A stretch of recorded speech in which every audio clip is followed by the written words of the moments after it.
I guess I don't understand. You referred to Michelle as being on a financial board? Yeah, you know, I rephrased that. I said administration. I think that'd be better for you to understand. I guess I don't understand. All right, so there's 3 people in the financial administration, those 3 people you listed with Michelle? Yes. Okay, and you also referred to Michelle as an executive? Yeah, she's the executive in the ministry. What does that mean?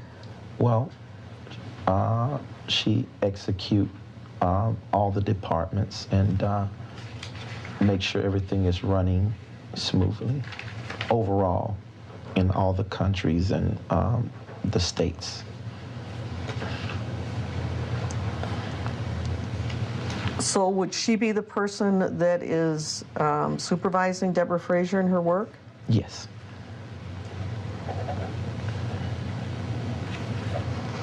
And Deborah Frazier is an unpaid Yeah, she's volunteer. a volunteer staff. Mm-hmm. So it would be Michelle that would be able to tell me what exactly Deborah Frazier does when she's in St. Louis? Yes. Okay. Do you have any plans to hire Deborah Frazier? Yes, I really do. And tell me about those. Well, you know, we are a growing ministry, and we're trying to establish more credibility on a massive scale with the bank for the size of the vision, with the bank for the size of the vision we have. All right, so take me back there for a minute. You're trying to establish more credibility for the bank? Yes. What more, bank? Do I need to answer that? Or? If you can. Well, oh, yes. Obviously he knows. Bank of America, you know. And of course, well, that's it, right? That's all you need to know. No, I asked you if you had any plans to hire Deborah Frazier, and your Yes. response was you did. Yes, we that do. you were growing and that you needed to establish credibility with the Bank of America. Well, yeah, I was trying to say that in reference to we're establishing things and growing, and when we are at the size that we can hire more people, she would be one of the ones we would do that for. All right, so when you say you're growing, how do you count your size? What tool do you use? What variable do you use to demonstrate your size? With multiple variables. Okay, variables. Go ahead and list them all. Depending on what area. If you're talking about in size to the amount of people we're reaching through television and Well, you radio. use that term, you want to grow. So what are you referring Yes. to? Well, I mean, you asking a question that I think you're basically referring to the previous question. So you're talking about growing financially is one thing, growing in size, so it's different multiple variables. Okay, let's go through them. You go through each variable for me. When you say growing in size, what do you mean? Well, like I say, that's multiple. Like, it could be people. Okay, let's start with people. Yeah. So how do you count people? That's hard other than by television exposure, the amount of responses through that, the amount of countries we are allowed into. What countries are you in? Well, through media, we're in 192 countries. Say, through what? Through media, we're in 192 countries. Tell me what that means. We're reaching 192 countries. How do you do that? Through a television network. Is there a specific network you use? Yeah, The Way TV out of California. The Way, W-A-Y? TV, yeah. In and California? Also internet, live streaming. How do you count how many people are doing that? Well, they have ratings and ways you can figure out who's, I'm sorry, am I hitting you? who comes on. You have ways to count? Vaguely, but not quite, not fully. But we can see all the countries who are responding and all the people who are responding from different countries. And how do you see that? Through web analysis. Is there data available? Yeah, there should be, yeah.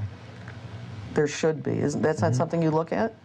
Oh, yeah, I do look at it. So there is. Yeah, it should be. Should be or there is? There is. Okay. So what do you look at to discern how many countries are responding to you? It's a web analysis they have. Who's they? There's a web analysis named Get Clicky, that's one. Another one is Stat Counter. And I don't think neither one of them is totally accurate. But And that tells you what information? I think they're accurate maybe 87, 89%. With what information? How the amount of people responding from different countries. Okay, and what's your understanding the amount of people responding from different countries? Well, I know it's in over 192 countries. No, I understand, but we're talking about people, not countries. You said you could tell how many people were responding. Oh, yeah. That's only through, you can't always gauge by just someone responding, because many people can be looking and they may not ever respond. So I can't really answer that question very accurately. You said you thought that these web counter things were 87 to 89% accurate. That's Yeah. pretty specific. What does that mean then? Well, I mean, one of them may show that there's lesser amount of people on, and then the other, like one may show there's 8,000 people, the other may show there's 12,000. So I think it could be broke or it's not quite accurate, so. So tell me if I'm wrong. Does the whole world have 192 countries? Are there more than that exist? I think there are a few more than that. 2, 3? I'm sorry, what are you saying? 2 or 3 more? Isn't 192 how many there that exist? So are you saying you just stream TV programs to the whole world? Not only that, like I said, there's a TV network that is reaching. That's what I'm talking about. So you're saying you use a TV network. And my own personal live streaming. So What's your personal live streaming? It's JoshuaMediaMinistries.org on our website. Say that again? JoshuaMediaMinistries.org on our website. Okay, and you're live streaming what? Services. To whom? Just on the Anybody internet? who will watch. And how many? Do you do that daily? Not daily, no. How often? If I have a service in some places that is capable of live streaming like we are here in Taylor. So you live stream out of Taylor, and where else? Anywhere they may have T1 line or. Okay, just give me an example of other places you have done live streaming out of. St. Louis, if I'm in a church that has the setup for that. Okay. Where else? It varies. I can't tell you.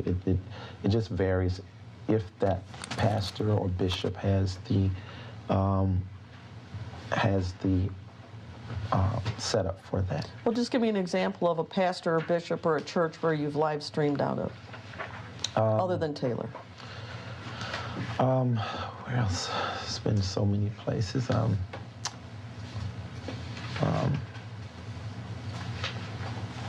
It's just that I let my staff handle that, so I'm trying to.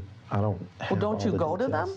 Oh, I'm there administering, but I can't possibly do everything, But you said there are so many places. That we have done that. But you can't give me the.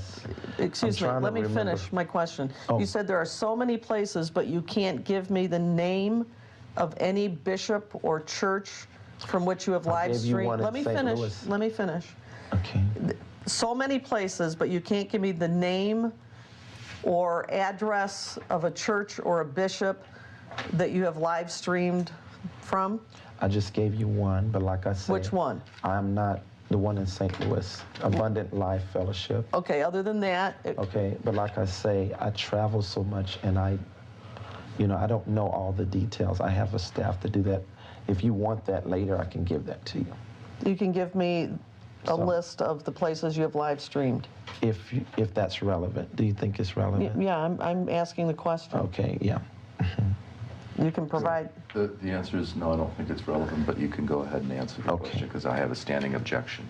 But you're going to provide that to me then within the 30 days before the next step? Yeah, I'll try to get some of those to you. Okay. Subject to my objection.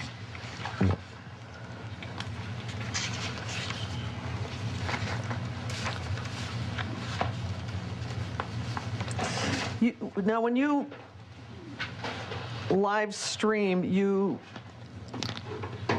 are giving speeches or whatever through the internet to an audience. Is that an accurate description? I don't know your terminology. Use your own then. Yeah. I think it's teaching and preaching. Okay, and in this teaching and preaching, are you asking for money? We do take up an offering, standard offering, What like does that every mean, other we take ministry up does. an offering? What does Well, that mean? You asking you- for money? Have you ever been to church? Are you asking for money? I'm asking you, have you ever been to church? You don't get to ask me questions. Well, I'm It's a trying one-way. to see. Doesn't work that way. You're trying to get an understanding, right? So I'm trying to give you a reference point. I am But if you asking- don't go to church, there would be no reference point, right? I am asking what Yeah. it means to take up an offering. What does that mean in your terms?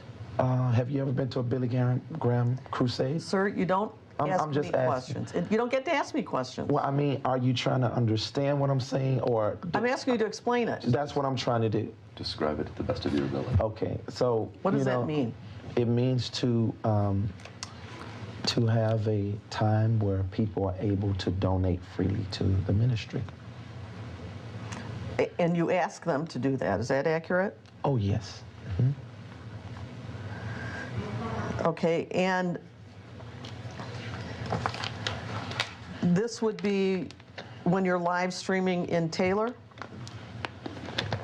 Yes. Okay. Have you, in this live streaming, publicly indicated that you are trying to get a loan from a bank for JMMI? Yes. Okay. And what bank are you referring to? Well, anyone that will have the right interest rate. Have you made application? Yeah. From what banks? I can't. I don't know. I can't give you all of them. It's been quite a few. So I have an administrative team who's doing all of that work for me behind the scenes. Is that the administrative team with Michelle and those two other women? Yeah, some of them and some others now. Who signs the loan then? The loan note? I'm sorry. Who would sign it if you're, who makes the application? Let's start with that. Who signs the application? I'm sure it would be board members. Would that be, is that understandable? Board You don't members. know who signs the application for a loan? Board members. Are you on the board? Yeah, Do you sign applications for loans? when needed. Anything when needed. Who's on the board?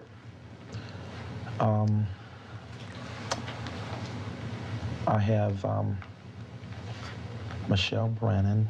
I'm sorry, say that again. Michelle Brannon. Brannon. Spell that again. B-R. Brannon. I gave it to you earlier. I know, Yeah, you need to. Yeah. BRA. Same person we've been referring to Yeah, throughout this you deposition. got it. No, the way he said it, I thought he said Brennan. So it's the same person we've been talking about. I just referred to her as Michelle. I've met her before, but I don't know her last name off the top of my head. Same, the woman that was here today. Yes. Yes? Okay. So Michelle Brannon is on the board, Yes. and who else? Ashley Ware. The My- same woman you just Yes. referenced was on your financial board? Yes. Marcia.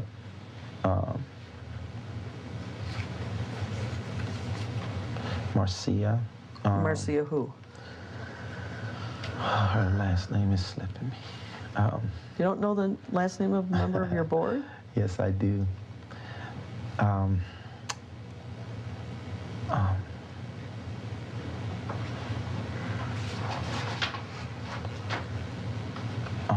Marcia Stewart. Stewart, how do you spell that? Steward. And she's on your board of directors? Yeah. And who else? Myself. So there's 4 members on the board of directors. Answer yes or no. Yes. All right, and Michelle Brandon is a paid employee. Yes. Ashley Ware, is she compensated? She's volunteer. And Marcia Stewart. Volunteer. And do all 3 of those women reside in St. Louis? Yes.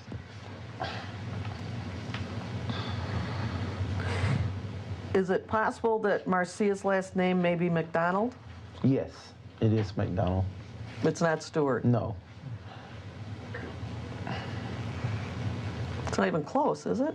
Nope.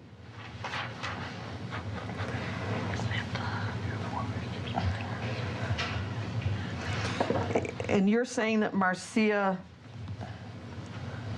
McDonald is a volunteer? You got to answer yes or no. Yes. And she's not compensated? No, she has a job. What's her job? She's a fireman. She's a what? Fire person. Fireman, Fire, whatever, firefighter? if that's how you want to call Well, I mean, she's not a man, so I think what we refer, is it a firefighter? It's a It's just- fireperson. it. Yeah.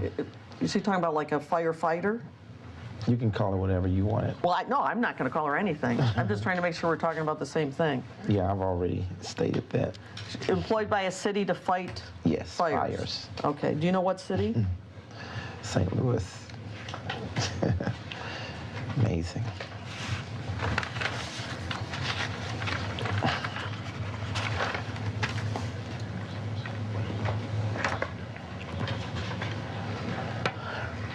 In going through the ledger, it appears that there are a lot of checks going to, is her name, her first name is Marcia. Or La Marcia. Yeah? Right. Yeah, her name is La Marcia. So not Marcia. No, not Marcia, no. La Marcia. La Marcia McDonald. But you pronounced it Marcia. No, I said Objection. Marcia. That's This her time. nickname. Is Marcia or Marcia? Yeah, we don't call her by La Marcia, we call her Marcy. That's Marcy? what she goes by, yeah. Okay, so La Marcia, in looking at your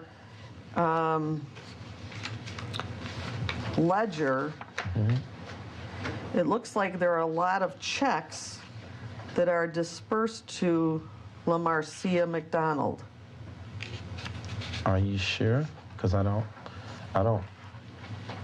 know that. I know she's able to sign checks to take care of bills and stuff like that, but for her to be getting that many checks, I don't think Who you're can reading sign that checks? accurately. Who can sign checks? Board members, So those 3 women and you? the board. Those 3 women and you? Yes, the board. That's But that's who we're talking about, those 3 women. yes, I gave it to you.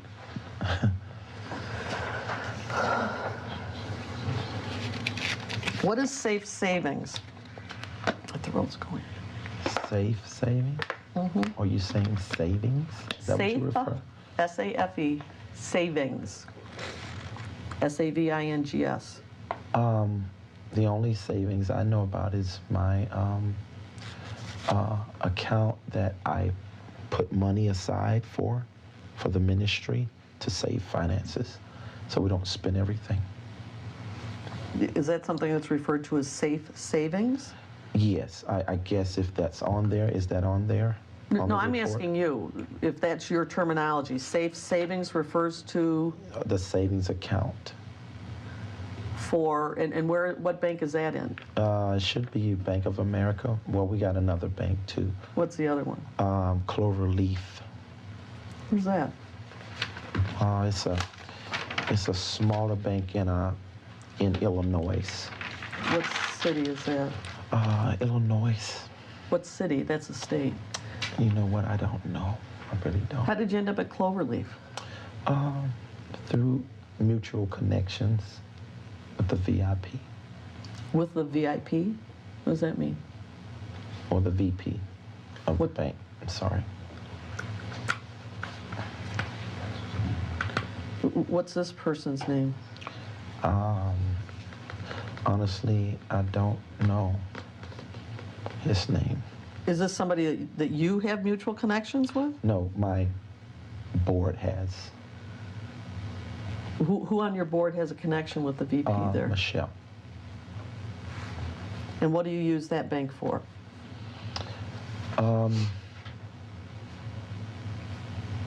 We have a secure line of credit with them. And what's it secured by? Will you phrase that a little bit more detailed? You said you had a secured line of credit with that bank, and I'm asking you, what is it secured with? I mean, with our own cash flow. That's not what a secured line of credit would mean. It's usually attached to some asset. No, it's not really. You don't have to have that to have a secure line of credit. You have not pledged any collateral for this? That's what I'm saying. Cash is the collateral. And what cash are you referring to? Ministry cash to build a relationship with the bank.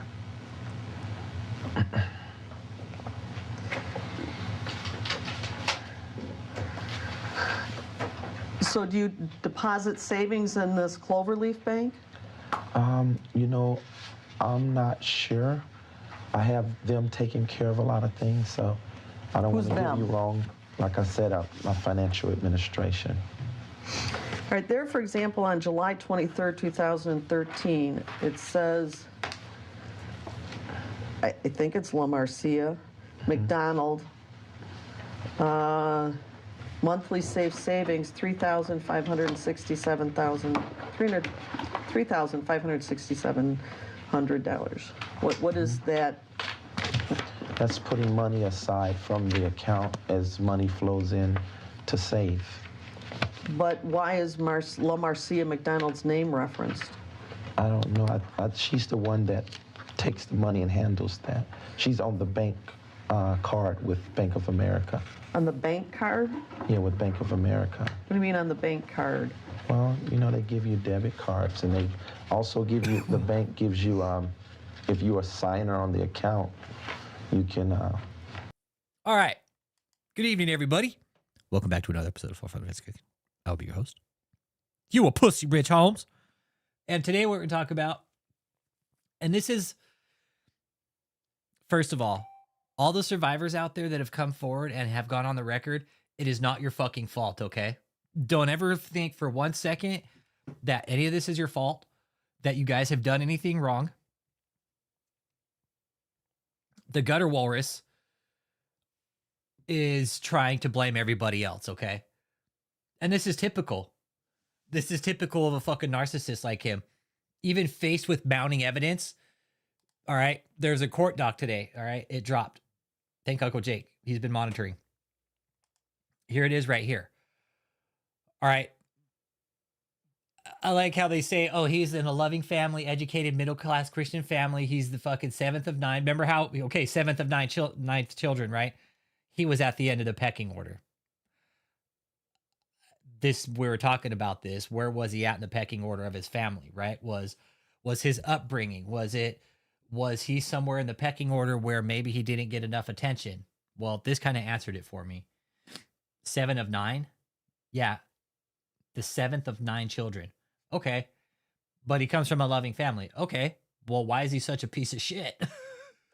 Like the one dude said, you know, I didn't want to believe that George Scott was a bad person, but now I know. Okay, last 3 decades has founded and risen to the top of a non-denominated Christian church. Yada, yada, yada. It talks about a shitty Amazon fucking book based on his groundbreaking first novel. Is it, you guys, David's lawyers are fucking stupid. All right. We're trying to figure out where they're getting their information from. It sounds like David or the cult. They're definitely not doing their research. Okay. And again, you're the survivors out there. Fucking kudos to you for standing up with your voice and be like, no, fuck that. He did this to us. Kudos to you. It's not your fucking fault at all. David is just looking for somebody to pass the blame off to. Anybody but himself. He'll point the finger at Michelle. End of the day. He'll fucking throw Michelle under the bus like he's been doing for years. Oh yeah, Uncle Jake. Yeah, I need to show this. Uncle Jake. So we're going to talk about this stupid fucking award from Israel today too. Anybody can get it. Hang on a second here. It's called, Uncle Jake's like, you should bring this up. I was like, that's a good fucking idea. And I will. Yes.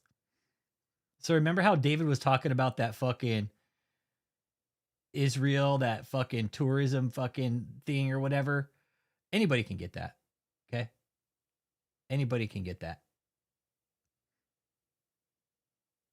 And David's out there saying, this is an ambassador for Israel. It's like, come on, David. Anybody could do that shit.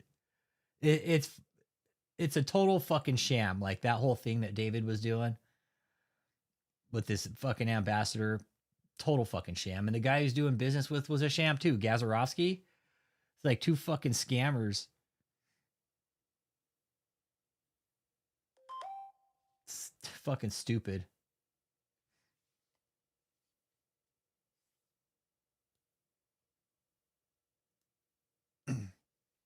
Being young and his first effect may give him.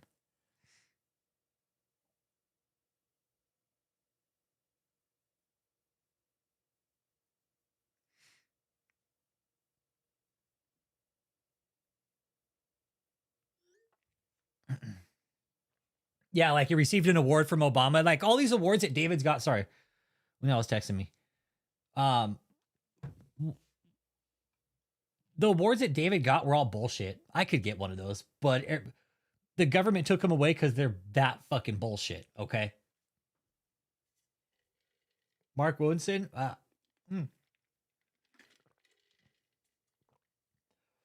The ones that are there now want to be there, you know, and we're trying to show them the way out. Like, hey, I can tell you from right now that some of the people that have got out are already getting help and getting their college, working on their college degrees already.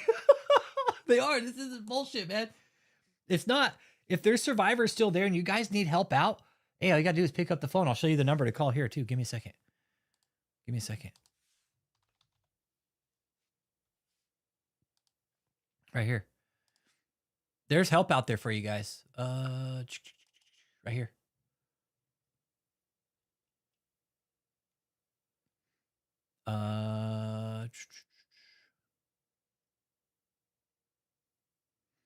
You can call this number right here.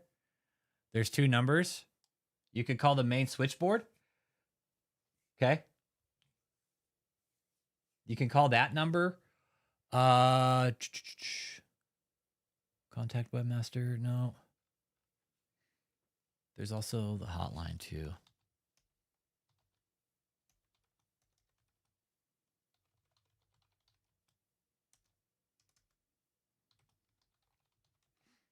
You can call them directly.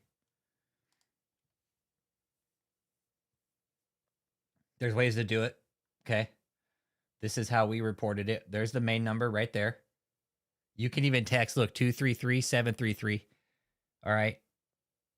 You can text these numbers right here and they'll help you. These guys are here to help you. There's resources in place that are there to help you guys get back on your feet. No questions asked. Like these people aren't going to ask you questions. They're going to give you the resources you need to become functioning members of society again. Hey, Curly Girl, what up? We're talking about David playing the blame game. Okay. And he is. The court documents that dropped today. They're talking. It's just kind of mumble jumble, okay? But at one point, let me see what page it is on. Me and Uncle Jake were looking at this today. Let's see here. Let me see what page it's on. David's literally being a shithead and trying to blame everybody else. It's fucking funny. It's laughable at best.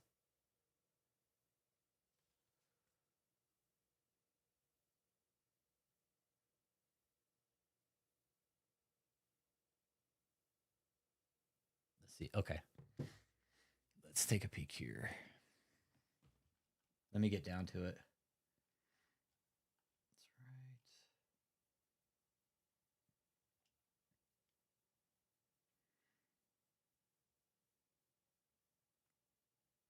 right. Right here, basically.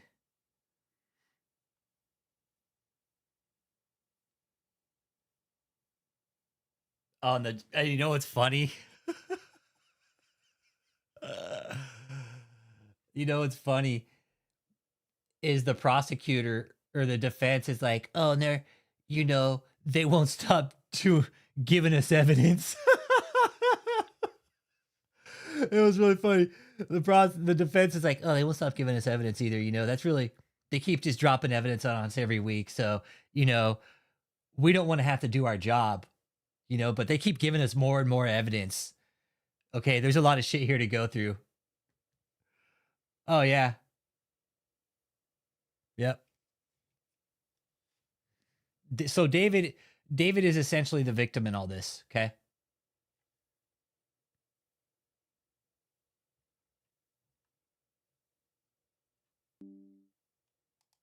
Right here.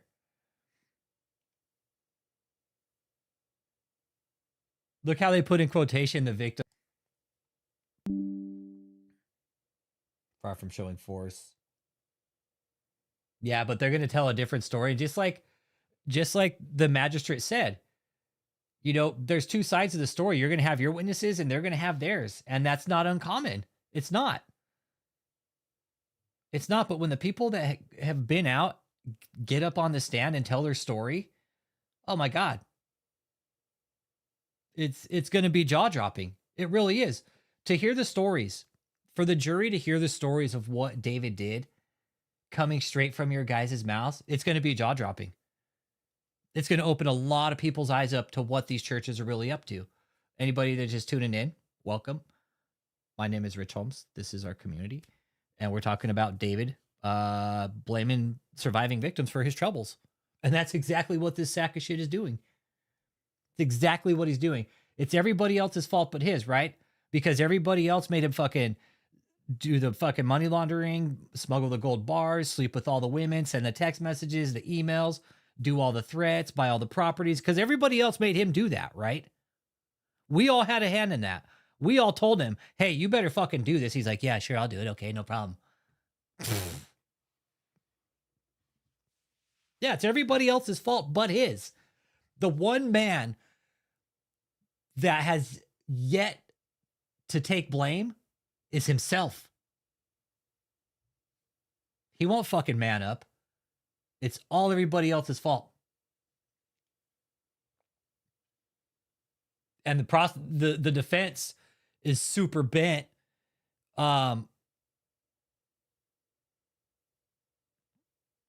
Let's see here. Where to show that? No, the actual event has been provided Mr. Taylor due to process.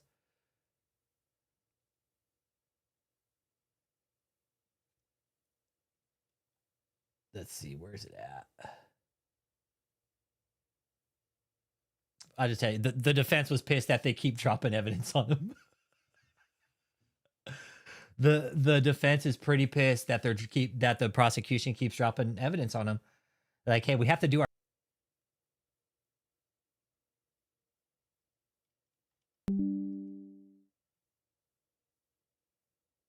Oh, here it is, right here, right here.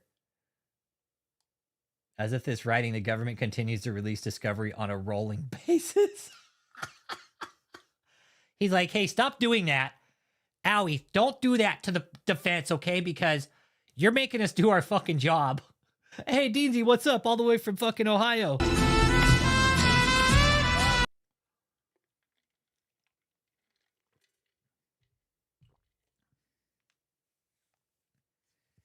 If the evidence is overwhelming the defense must be overwhelming. Exactly. Hey, brother Thice. I once fought 2 days with an arrow through my testicle. Once fought 3 days with an arrow through my testicle. But yeah. Yep. And the evidence it has produced thus far does not support the government's conclusory proffers in any way. Moreover, contrary to the government's claims, defendant is not in possession of the text messages evidence. He has been in custody since late 2025 and had no personal access to these text messages. Bullshit. It is Thice, right? It's overwhelming. The evidence is overwhelming, and that's what they're saying here. It's like they're just throwing in fucking colloquy. Like, they know. They're not mentioning the money laundering. They're not mentioning anything about all the fucking images they've been finding. They're not mentioning shit about the emails, the YouTube channel, the threats he's made. They haven't mentioned any of that.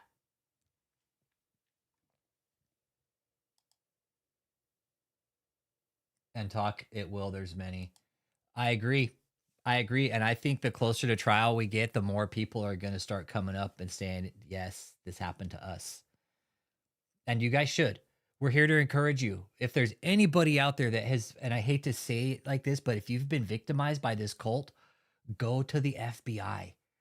Okay? And best advice I could say is you would have to be like really directly victimized, okay? If it's like 3 or 4 people down the way, like, oh, I went to a couple crusades, things like that, probably, I don't know how they'll buy it. But financially, sexually, however, if David has got to you on Facebook and tried to exploit somebody in your family, anything at this point is foundation for the case, because it's going to show a pattern of abuse and behavior. And that's what they're building this case on. Is this guy's abusive? His behavior's been abusive. There's a pattern here. We have, I don't know. I don't know, Kim. I don't know. Maybe when there's another indictment, more people will come forward. We'll know there's more people added. And there could be more indictments coming.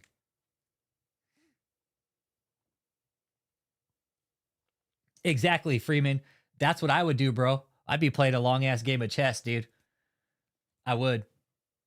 I'd be playing a long-ass game of chess. That's right.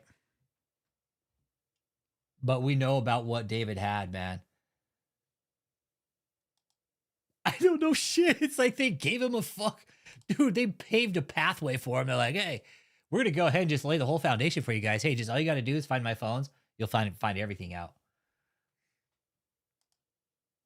Literally, like the cult members that are still there, David gift wrapped everything and said, hey, feds, come take all my shit from me. Yeah, and it really is. It's up to the survivors that have come out of this cult. It's up to you guys to go forward. It really is. We're here to encourage you. We're here to let you know that there is a way to do it. And don't be scared. That's what David wanted you guys to be, was scared. All right? There are resources out there. Look, these people, look, I'm finding out they're helping people get back into school, get their records cleared up. Anything you guys need at this point, I'm telling you, you guys, like, for real, remember Nintendo as a kid and you fucking hit the reset button and you're like 10 levels in to fucking, say, Super Mario Brothers, right? Say you're like World 5-3 or some shit like that, right? And you're deep in the game. Somebody comes up and fucking bloop, hits that reset and you gotta fucking start all over. That's what you guys have right now. A legitimate, hard fucking reset at life, man. No questions asked. Nobody's going to say shit to you. Nobody's going to do shit to you. You guys will get all the help you need at this point. Yeah, and that's the thing. Even the prosecutor was saying there's people here in the room today that when we were trying to help them, he got there and everybody decided not to get help. So we're dealing with a very calculated organization here. The prosecutor made that very clear. Force, fraud, or coercion. Is there always somebody around, right? Is there always somebody around that they look forward to, right? Right? That was one of the big signs of human trafficking. Huge. Somebody always around that you do refer to. Yeah, Joseph. Misconceptions, identifying victims. Right there. Exactly. You're exactly right. Like the surviving victims in this, fuck, I hate to call you guys victims, man, but the survivors in this, you guys could be looking at civil compensation from him. When this is all over, there's going to be a victims fund and you guys are going to get paid the fuck out. All right. Letting you guys know that now.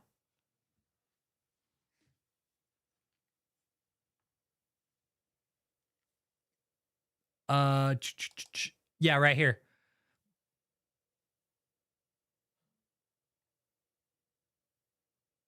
Yeah, they got him. He did tell the government to come get him. Nah, nothing really big. We're talking more about how the prosecution right now, Daniela, is real bummed out because they're just the defense is or the defense is fucking bummed out because the prosecution keeps dropping information on them. Right here, they're releasing discovery on a rolling basis, and they're like, "Uh-oh, we gotta do our job. We gotta go through all this shit now." God, I would like to know what they have. I really would. Because they're not, again, we talked about they're not mentioning the money laundering. Hey, what's up, Luca?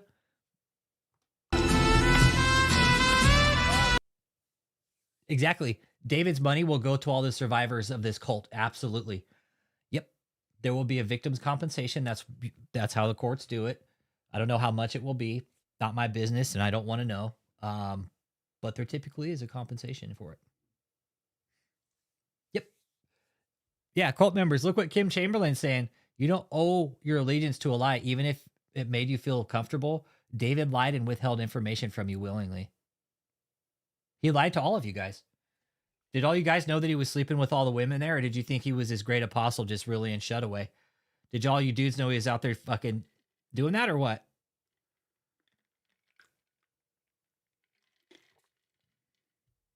Did y'all know that he was doing that while he wouldn't let you guys have relationships? He was out sleeping with damn near every woman he could sleep with while keeping you guys fucking segregated and hidden from your families and loved ones? I don't know, Deansy. I don't know, Deansy. I don't know. Deansy's cousin Mahesh, man. He's all, what's up, man? Did my cousin Mahesh get paid up or what? Mahesh. Yeah, he's out there acting like a rock star, acting like an asshole, right? But right there, person appeared to be coach. Joseph, talking about the prosecutor, how she showed up. When Joseph showed up, the people refused to take the assistance from the government, which was what we were talking about. Gone off track there. So when the people are ready to come out of this, okay, it's not your fault. You did nothing wrong. David was a master manipulator, and he used you guys for his benefit. It's the best way we can put it here. You see us all out here? We're free. We can do whatever the fuck we want. I mean, do you guys have cars to get out and be like, fuck, I want to go out to the mall and pick up like some new kicks, like, or I want to go get a haircut, you know, or I want to go out to dinner. Do you guys have the freedom of movement like that? Because I don't think you do. Nobody there has cars. You guys all use the Colt's cars because David keeps you reliant on that organization. So if you guys want help, there is help. I just want you to know that. Yeah. All you got to do is call that number right here. Yeah, he was literally playing God in your guys' lives. Literally. He was. I mean, 40,000 pictures, you guys? Guys, in that cult. 40,000 fucking pictures. I'm still trying to put that into perspective, and I've heard people having more. And I'm like, dude, I don't know if I've ever even taken that many pictures in my entire life. I'm not sure at the hotel. I think 17 or 18 were at the hotel. 40 were with Michelle. And then the rest of them were spread out. If someone actually was a victim and determine how much each person. No, Oren, usually when there's a federal case like this, they have a federal fund for the victims. There's usually a fund for the victims that the government sets aside. And I don't know how they determine that. I don't know. But they, on top of that, no. So they'll get a federal compensation from the victim fund. But on top of that, they can go class action and fucking just start nailing him with lawsuits. Bam. He did this. And I'm suing his ass. I'm suing him. Class action. All the survivors could get together. And if there was a lawyer willing to pick this up, they could. And it would probably kind of be a slam dunk case, I think. I would like to think so because of what David's done, and there's so much evidence of it, especially the human trafficking. So David is bitching from jail, and he is blaming everybody else but himself. Top closers with Michelle. Yeah. Well, dude, Freeman. Dude, they had fucking 40 people in Tampa.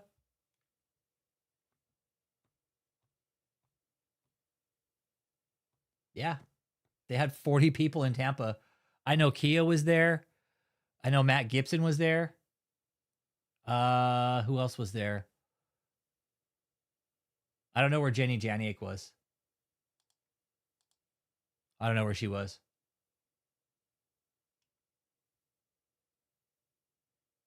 Michelle spilling everything in court too. Oh, I'm sure she is. I'm sure she is. Yeah.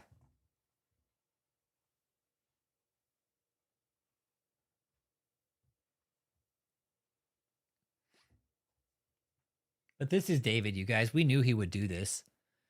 I mean, look at him in his fucking depot. We knew this would all happen. No, he's up in Michigan. Uncle Jake knows where, in other words, I don't know right off the top of my head. Uncle Jake does. No, he's not in Florida State. Papa Shango Voodoo. No, he's up in Michigan. They extradited his ass. No, that's where the charges were filed, was out of Michigan. So they extradited him from North Carolina up to Michigan. And now he's sitting there. Yeah, he's just sitting in a fucking nice cold jail cell. Which is perfect. I hope his fucking Thanksgiving was cold.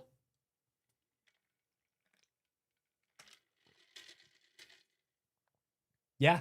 They split kids up, you guys. They split kids up. That's a fact.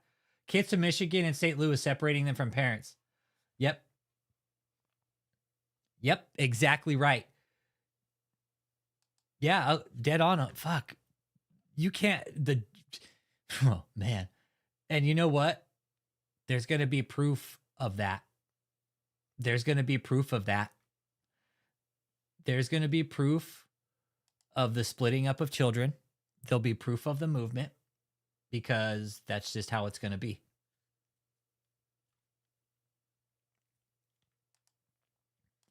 That's a good question, Dallas. And I don't think we'll ever know the true damage that David has done to people.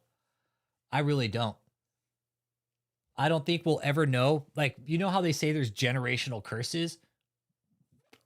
Dude, this is going to take fucking generations to unfuck itself. What this man did to people.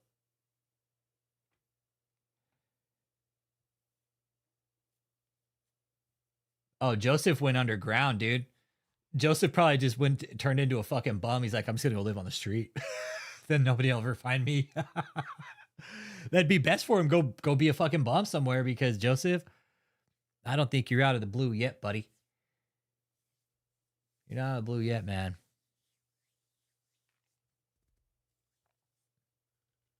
So yeah, for David, typical narcissist.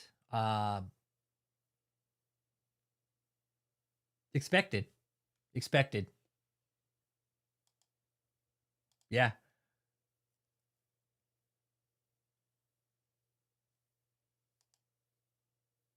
You can sign up and get emails if he moves. Yeah. Here's David. Check it. There he is. There he is. Look at him.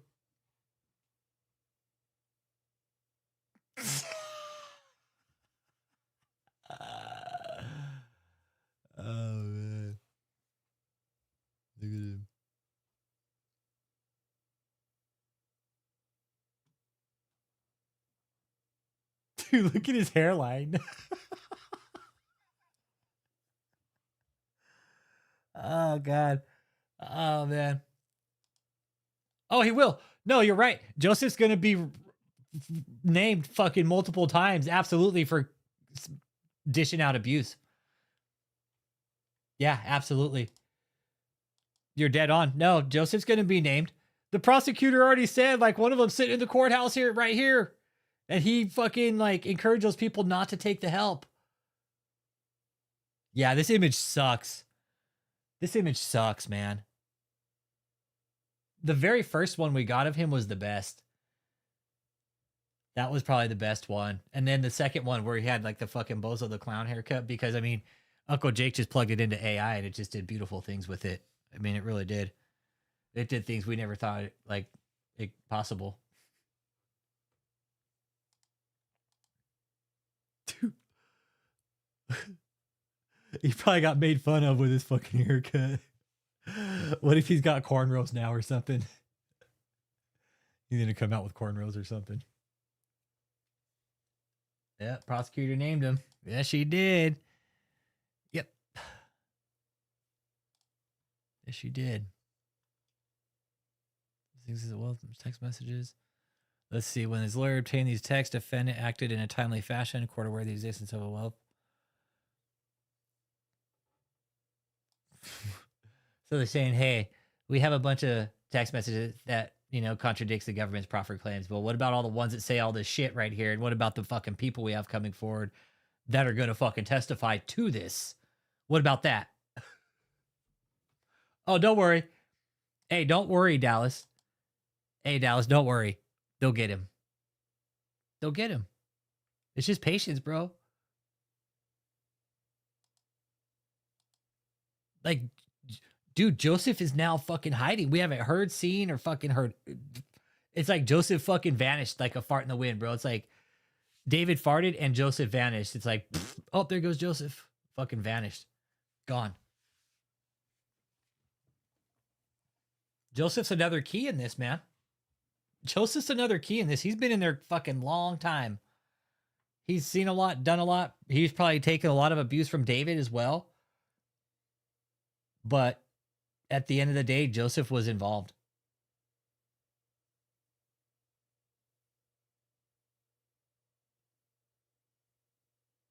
It continues. Proffers notwithstanding.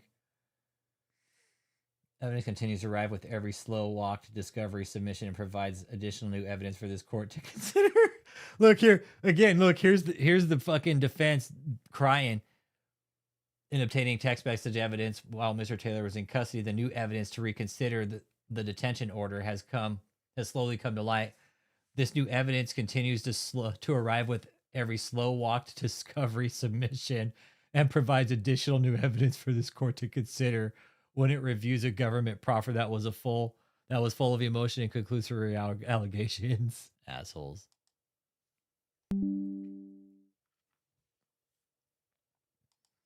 Yeah, they still have their tax exemption status, unfortunately. Yeah. I find it kind of hard to believe, man. I do. I find it real hard to believe. I find it very hard to believe that they still have their tax exemption status. There's been no conviction, so they can't take it yet, technically. But once there is, I think they can take it after that.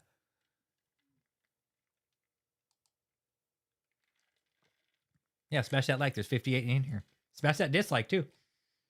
Go check out Uncle Jake's channel, too. I think they do. I think they do. I think they know exactly where Joseph is. I think they've known where Joseph is. They're like, yeah, don't worry. We're going to get your ass. Don't sweat it. We'll get you.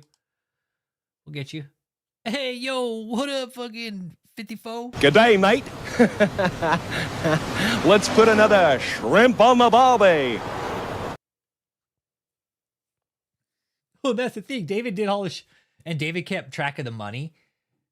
Again, you notice they're not saying anything about the money laundering. It's just like, oh, well, they haven't provided any information. It's like, dude, they got him on money laundering, conspiracy, fucking tax evasion. Like, then he gets ass on tax evasion too. I mean, I guess the money laundering is tax evasion. So, yeah, Joseph, you can run, but you can't hide, buddy. You don't think you're out of the water yet, dude. You think you're fucking cut and clear? Nope. Yeah, Joseph's just trying to ignore the whole thing like it doesn't exist.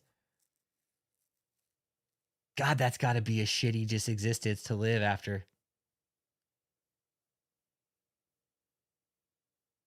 Like knowing what you were a part of. Nope, she didn't. Nope, the lawyer didn't give shit. It's just it's like they're trying to, this is just for bond too, you guys. Because bond, like how it says, it's like bond has been closed. Like,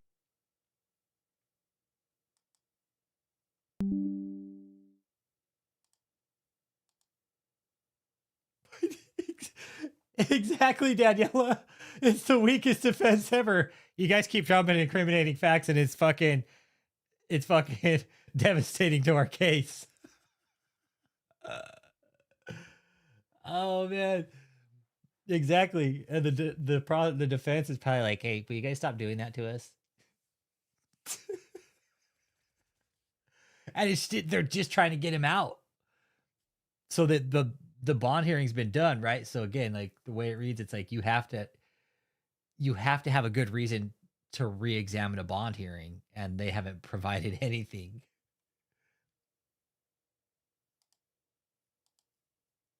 Wondering if this day, the day they come for me. Yeah.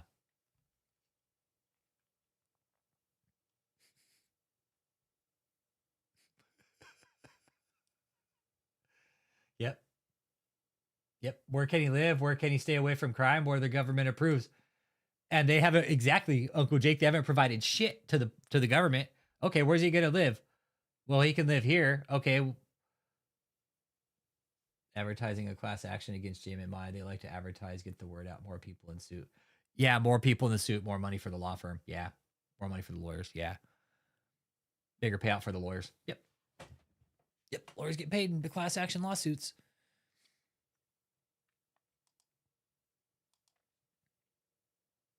Yeah. This, and you got like Uncle Jake saying, this isn't even trial. This is just, they're trying to get them to reconsider bond. But again, the defense has provided nothing. Nothing. They haven't provided any good reason why they should reopen the bond hearing. We'll see what the government replies. This is just the brief that was allowed. I think this is the extra brief, right, Uncle Jake? This is the extra brief that the court allowed. Gave him more pages than he probably should have, but they gave it to him. And there were a couple exhibits of David with some fucking dude and some other dumb shit. So yeah, tourism hasn't. That whole thing is a fucking sham. Yeah. I wonder how his lawyer knows he's going to get paid. David's like, we have all these properties, but he probably doesn't. Yeah. Remember how we were talking a couple weeks ago, too? About the pecking order in his family? Leanne? Hey, what's up out in space?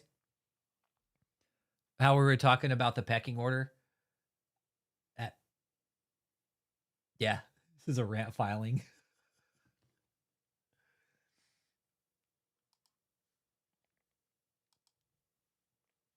Yep. Let's see. New evidence comes forward. Okay, what new evidence has come forward?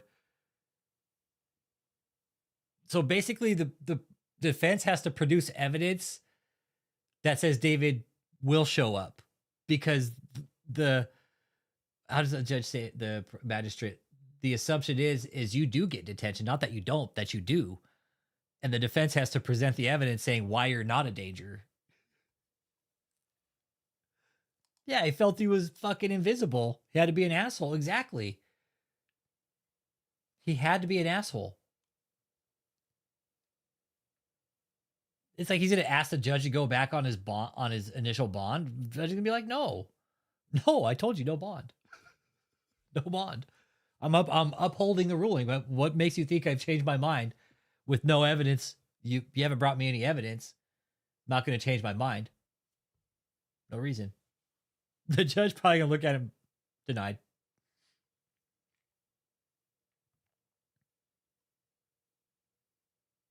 and a series of several-year-old text messages.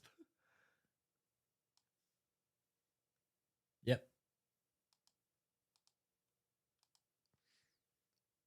If he does, it's good because we'll have more stuff to talk about. Yeah. That's the thing, the longer David's behind bars, the worse it's getting. Yeah, the judge could just be like, why is this even on my desk? Exactly. The judge is the judge. He'd be like, why is this even here? I've already ruled on this. I don't need to re-examine it. Bye. I'm not even going to read it. Yeah. The judge won't even have to look at it. Big Mike. That is something I was talking with Matt Moore about today. What's up with Big Mike? He does. He sounds like a whiny little bitch, doesn't he, Soups? He sounds like a whiny little bitch.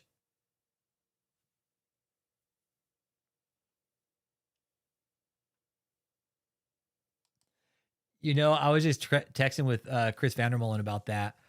Dude, being stripped of all his addictions like that, oh my God, fuck. And for his mentality, I hope the judge says, I've already examined this. I'm not re-examining it. No, I've made my ruling. Bye. Next case. We don't have time for this. I'm like, just do it, judge. Please, just don't even look at it.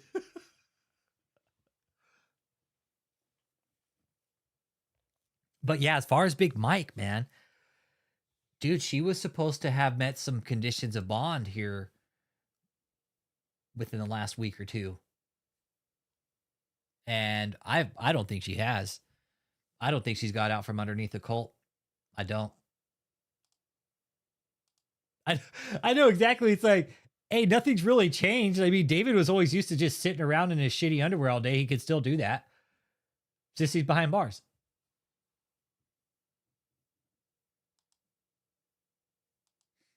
Well, yeah, that's the thing. David wrote this letter and the lawyers presented it to the judge. Yeah. Yep. That's exactly what this is. It's a whiny little bitch letter to the judge. He's like, he writes it. Can you get this to the judge? It's from David Taylor. Can you put this to the judge? Thank you. Yeah, a lot less donuts, a lot less carbs.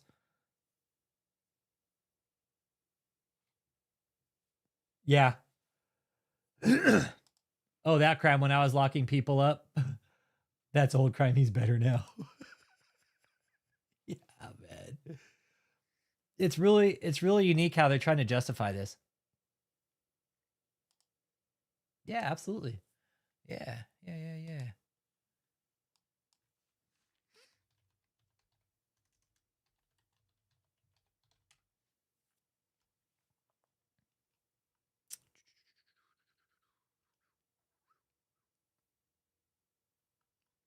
I have a video of Debbie Fraser on my channel somewhere. No, that's not it. Hang on. Give me a second here.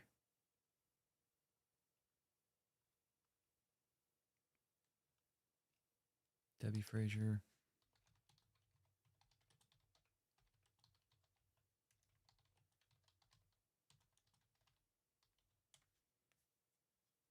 It's a real specific. There it is. Right here. Bam. Energy. Okay. Family-owned oil. This is Debbie Fraser.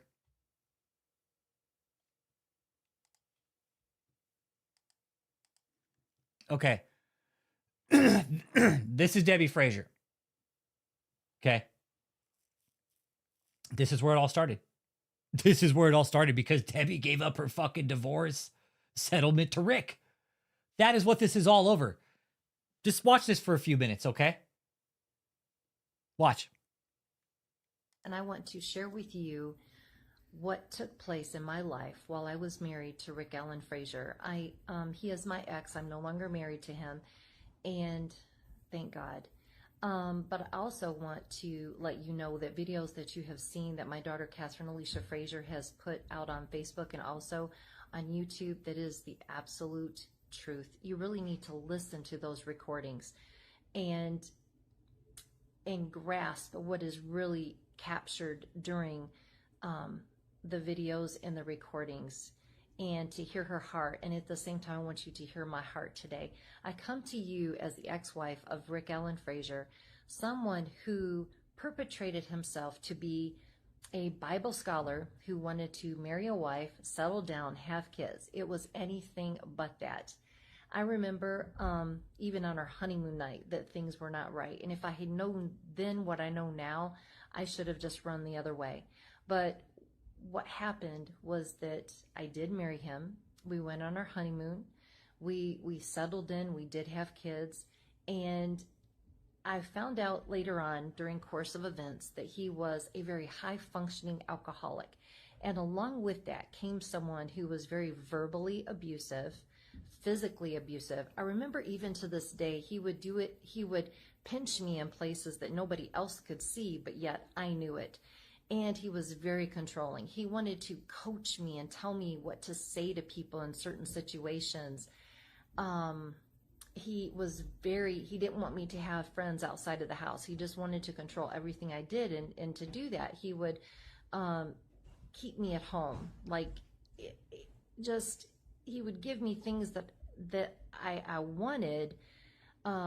Maybe it might be a trip. Maybe it might be to go shopping and get certain things. But at the same time, he always implied, I'm just going to keep you barefoot and pregnant. And he would make comments if I left the house or did certain things. Well, you just don't like to stay at home. So he really thought I would just stay at home and not enjoy life outside of it. But it was that control. And I did not know at the time that he was a closet homosexual. I thought, here I am, I'm married, I'm gonna enjoy the man of my dreams, but I was in love with the idea of being in love. And what unfolded was that whenever we would go out on dates, we would have date night, usually on Thursday night. And what would unfold is that if we had a black male waiter, or someone of that nature, I would always feel threatened by them. I wouldn't feel jealous if it was a female, whether they be black or white. But if it was a black male, I would feel threatened, and I had to start searching why. And it was because Rick would flirt with them. He would flirt with them like a male and female would flirt with each other, and have that same kind of thing going back and forth. And Rick always, even early on in our marriage, he wanted to have a foreign exchange student. Well, Debbie, why don't you have a foreign exchange student come, and they can help you in the house and do certain things. This was before kids. And then after kids started coming, we have 4 kids, 3 daughters and 1 son. He always wanted to have what's called a male nanny. And I'm newly married, or within the... So RC, this is Debbie Frazier right here. She got deposed too, but her deposition is not online, just David and Michelle's. For obvious reasons, right? Who knows what she was saying in that deposition about Rick? Rick did not abuse his own children, though. Okay.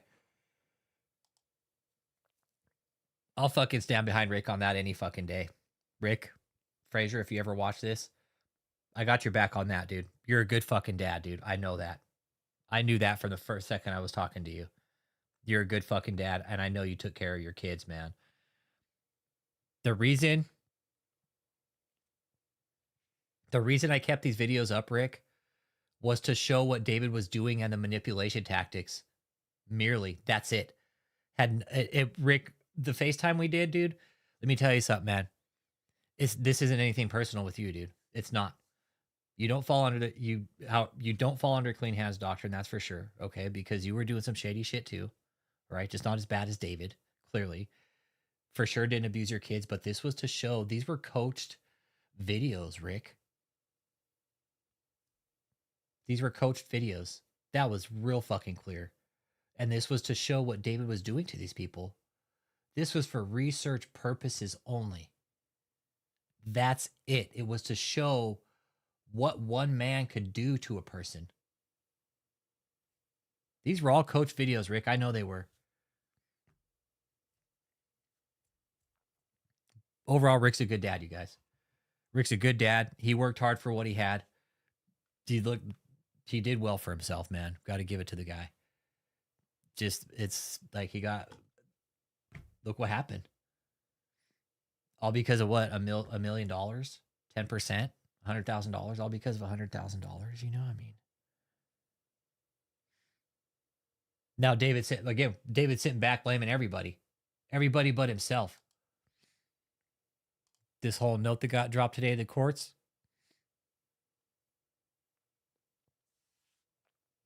David's literally just bitching. He's just bitching, crying to the judge. Oh, I don't like being locked up, Your Honor. Of course you don't. Nobody likes to be locked up. You don't get to do anything fun. You don't get to come out here and do live streams anymore.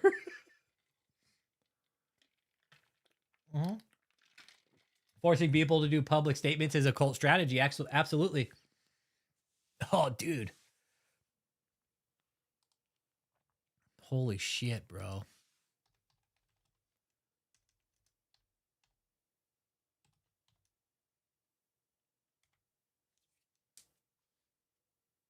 Hold up. Let's take a peek here.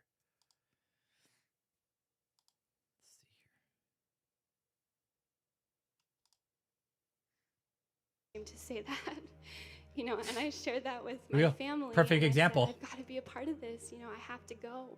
And immediately I just felt like I found myself in the middle of a war. My parents didn't understand. You know, first of all, I'm just going to be honest. I'm going to keep it real. You know, I am a Caucasian girl from a small country town.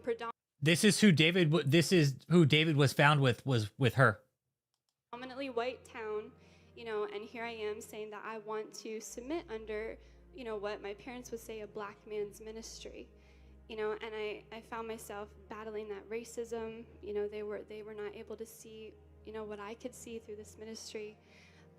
And not only that, you know, but, you know, just all these issues of, you know, we spent all this money and now you want to go off and do something where, you know, you're not going to be getting a regular paycheck, you know, and I explained to them, I mean, it wasn't like that, but I think it might be good to explain this. So I did fight them a little bit. I felt like I had to honor them, but eventually it got to the point where I was like, you know what? I'm going to stand before God one day, and they're not going to be here, and I know that He put this in my heart, and I have to go. So I left everything. I left my furniture in the house where I was. I told my friends, you can have it. I said, I'm going. And I came here to JMMI. You know, and Apostle, he didn't turn me away. You know, the leaders, they embraced me. You know, they understood that God put this on my heart to be here. You know, and I began to just train and learn and being able to pray for people. I was trained on the phones, you know, phone ministry, you know, hands-on ministry. And that's the thing we've talked about too, right, Deansy? That's the thing we've talked about too, is the power structure, right? Like for David, right? Not the best looking dude, but he had all these really beautiful women around him. Oh, dude, this was years ago. Shit, this was actually filmed. This was, it says it's uploaded 7 years ago. That's about right. 2018. Yeah, that's probably about right. Yeah. Yeah. 2018. That's about right. I mean, I felt so alive. 400. Kathleen Klein, who is in here, which some of y'all in here need to be pledging. I won't say no names, but David doesn't pay him. How the fuck are they supposed to pledge money? What an asshole. 500. Carla Thicklin is $30. Come on, give them a great big God bless you. I want you to get on that phone and start pledging right now, okay? Look, there's George Scott right there. Is, Look at stuck or that. something. Yeah, creep sitting on the I'm gonna fucking have couch. Vicky Yoe come and sing in just a moment, but I want some more of the youth. What do you think about what Alyssa is saying, Joe? And Chin, come here for a moment. I want you to also comment about this. Go ahead.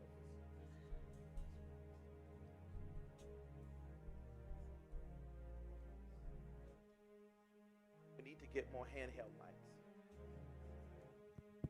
You know what Alyssa. So follow me. Cannot, I repeat, he said, cannot be my disciple. We are disciples of Christ here because There's Michelle about 150, 200 pounds ago, maybe. About 100 pounds ago on Michelle. There's Michelle, Kathleen, Joseph, David. This is where they're actually looks like they're doing their services now.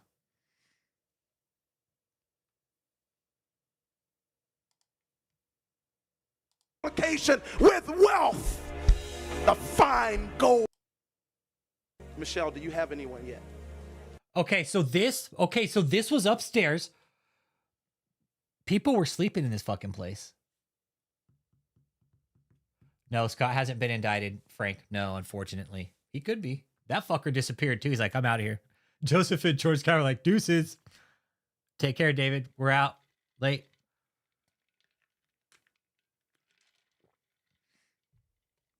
So this was upstairs, the call center.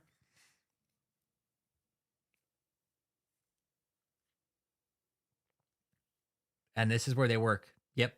This is where they worked. Yes.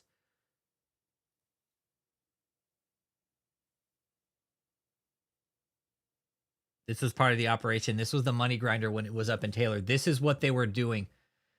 We know, Soups. Yeah, we knew they were sleeping upstairs on fucking air mattresses. Oh, dude. And I was just trying to think, man. I wasn't trying to think, but I am. Those lights, like if those were up there all the time, like, you know what that would do for your eyes? Like, fuck, it would fucking hurt your eyes. Yes, sir. We have Robert Baden. He is on the line right now with Minister Lindsay. And Robert Baden. we're going to go ahead and hand the phone to Apostle Taylor, Minister Lindsay. Watch. This is funny. Hello, Robert. How are you doing? Thank you for Look at Michelle. She's off. Make that money. Yeah. supporting this ministry. Number 2 right there. Prayer for you. Father, in the name of Jesus, I pray that you will release the power of God over Robert's life. I bet it was hot in the summer and cold in the winter. Yeah, we found out they had heating issues and stuff. Get like one of those little fart machines, right, Uncle Jake? Get like one of those little fart things. Every time somebody walks by, just push it around. Way like he have No, we found that out too. That sometimes these were staged. It was, right? Wasn't it, Soups? It was hot in the summer and cold in the winter. They had fucking heating and AC issues all the time too. Yeah. Yeah. You know what it costs to heat a place that big? Fuck, you're talking fucking cubic feet. Like, it's got square footage, but you're probably talking, what was that building? 30,000 square feet or so, give or take? Talking cubic feet now. You got the square footage. I mean, you're talking probably fucking triple that. I don't know. 30 times 30. What's that fucking... Yeah. That's what we found out a lot of issues. Never seen. In Jesus' name. 28. Okay. And God, I pray that you increase his family and everything concerning him. And we call it done in Jesus' name. Done in Jesus' name. Amen. I'm going to give you back to Lindsay now. I just shit my pants right there. Yes, sir. We have a lady on the phone right now with Minister Kia, and she's actually wanting to sow, and Apostle Taylor's going to get on the phone with her and bless her seed. What is her name? Nancy. Let me talk with Nancy. You guys, I'm about to talk. Carol, she's from Maryland. $88 donation, sir. $88. Yes, sir. And Harvey Cole, $200, sir. Give him a great big God bless you. And Jacqueline, sir, from Kentucky, $10 donations. Okay. And Sherby Henderson from Look who's in the background right here. Look who's in the background right here. After David took her for all her money, now she's just working for the guy for free. Can you guys stop and think about that for a minute? Not only did David take all this woman's money, but she is now working for his organization for fucking free.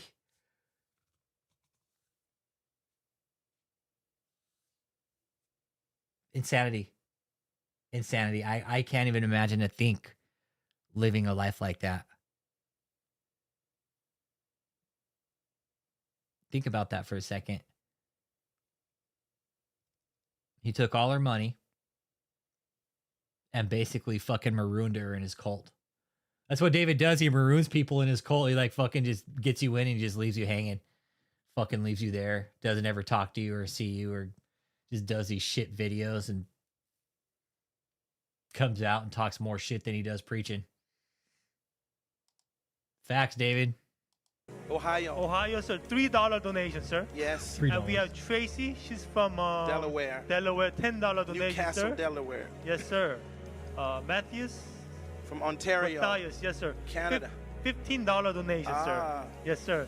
And Josh E., Michigan, $70 donation, sir. $70. Yes, sir. Exactly, Mondo Duke. Well, he ain't anymore. David's in jail, Mondo Duke. Nah, hit that like, subscribe, Mondo Duke. David's in jail now, bro. That guy's in fucking jail, bro. Yeah, cult of personality. Yeah, she works for free now. Yeah. You can't talk about David in there. You do that, you're kicked out. You can't talk to any of the women. If David finds out you're talking to his women, he'll kick you out. You can't talk to any of his women in there. Only David could talk to the women. Only David can speak to the women in there. And I found out the women will snitch on you. The women will fucking snitch on the dudes if they try talking to him. It's total fucking control, man. Total fucking control. David, it's really sad for all you guys in there. It really is. Like all you dudes in there have probably tried talking to the women, you know, because you probably found some of them attractive at one point. But when you tried talking to them, you guys got in trouble, didn't you? You guys did, huh? Because David found out you were talking to his women, and that's not allowed there, right? You guys aren't allowed to have relationships there. But hey, David could fucking screw all the women he wants, right? And get away with it. But you guys, nope, you guys can't have relationships. Nope, total control of your living situation.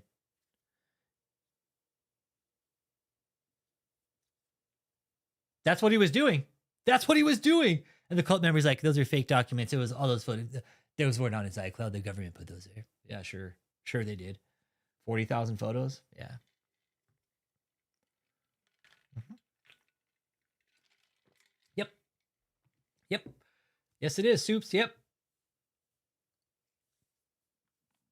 I think so.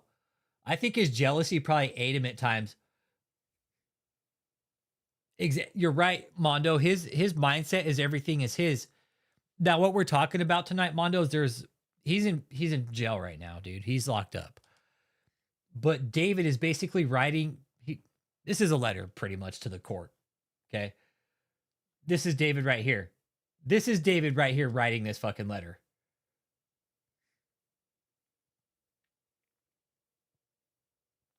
Right here, this first line, that's David. That's David. That's David sitting in his jail cell. David E. Taylor is a 53-year-old man who was raised in a loving and educated middle-class Christian family from Memphis, Tennessee. His parents were married for more than 60 years, and he was the seventh of 9 children. Over the last 3 decades, this is David. I'll bet, Cliff, if you're watching, hey, this is David, right, bro? I guarantee this is fucking David right here, sitting in his fucking jail cell with nothing to fucking do, trying to get his ass out on bail, trying to fucking sound like he comes from a good family, but it doesn't matter. You could come from a good family and still be a piece of shit. Look at that fucking, what is his name? Wade Wilson guy. Hey, what's up, Britt Billings? How you doing, man?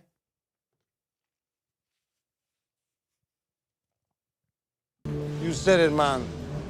Nobody fucks with the Jesus. Oh, Mondo, he's in big trouble, dude. They're looking at some pretty steep charges right now. Money laundering, conspiracy to commit money laundering, and they're now bringing human trafficking specialists onto this case. You said it, man. Nobody fucks with the Jesus. Yeah, they're in a lot of trouble.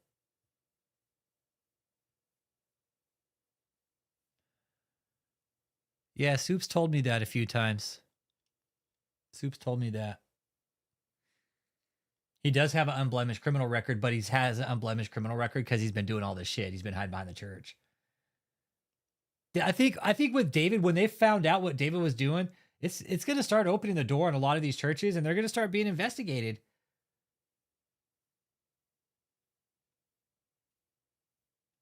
He is detained without bond right now. Most people had never heard of him until his arrest. Yeah, a lot of people didn't know who the fuck he was until he's arrested. He was like, I didn't know who the guy was. Never heard about the guy. But hey, he was right in my fucking backyard. I never heard of the guy. I don't know. People couldn't hear this fucking bars. Fucking block out shade if you went outside, probably. Fucking hog up a whole fucking sun.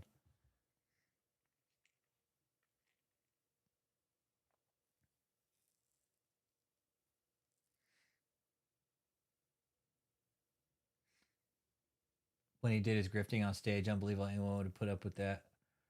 Yeah, and you know that we're here to like support the members as they come out and just show them like, hey, there's a better side of life than just this, man.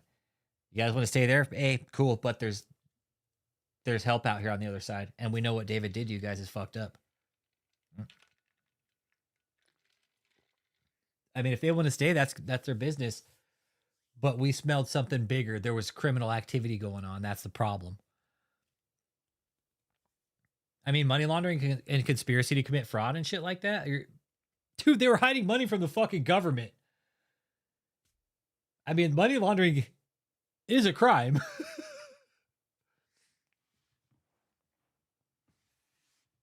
Oh, yeah. Did y'all know David was going to buy the word network too, by the way? David was supposed to buy the word network, okay? Just keep that in mind. David's all, hey, you know what? I'm going to go and buy the word network. Not a bad idea, right? Go ahead and do that.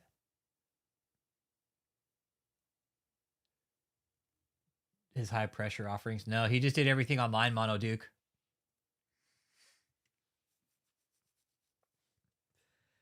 Yeah, that's a high possibility, Lavelle, and that's something we might have to swallow at the end of the day. But when they start digging, I mean, this is forced labor, dude. I mean, I think at the end of the day, exactly, having gold bars, that's Lavelle. They found gold bars that he didn't report to the government. That's a problem, okay? There's a lot of things that are kind of stacking against him right now. I mean, for Christ's sake, dude, they added a fucking human trafficking prosecutor to the case. Just kind of fucking added her to the end of the table. They're like, you know, we're just going to add you on the end of the table there.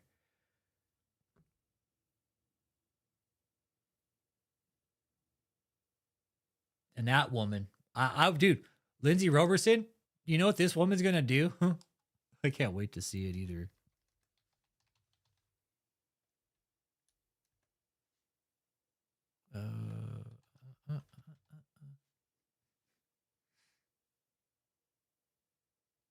Exactly. He ordered it. Exactly. Hey, mob bosses were never technically there when some of the crimes went down, right? They just said, hey, go take care of that thing for me, okay? It's just, you guys, it's David, let me tell you something, all right?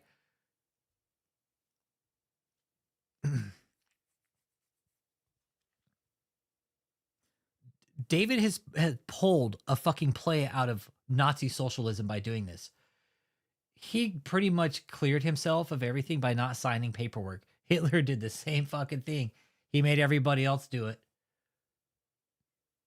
Oh, yeah, Lindsay Roberson? Oh, love her. Absolutely love her, man. Let's watch. My name is Lindsay Roberson, and I serve as the Senior Legal Counsel for the Human Trafficking Institute. In this role, I'm privileged to be a part of the Institute's mission of decimating human trafficking at its source by empowering governments to form specialized investigative units to prosecute traffickers. Together with my colleagues, I co-lead our country project work abroad in Uganda and Belize, and at home in our efforts in the United States. The mission of the Institute is simple, but it is far from easy. Today, with the uncertain times we are all living in, the Institute's work is more vital than ever. At its core, human trafficking, whether it's for labor or commercial sex, is the coercive exploitation of another human being for a trafficker's profit. It is a complex crime that affects every possible demographic in every corner of the globe, including the United States. As a former state and federal human trafficking prosecutor, my experience has shown me that combating human trafficking effectively requires specialized knowledge and highly skilled justice professionals working together to achieve the same goal, holding traffickers accountable. In North Carolina, I prosecuted the first sex trafficking cases in the state and co-founded a victim service organization because there's no way to prosecute trafficking without also supporting survivors.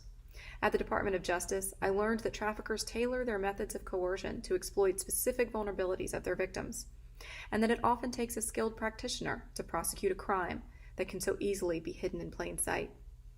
The human trafficking. Hey, what did we say about that fucking hotel in Houston, man? What did we fucking say about the hotel in Houston?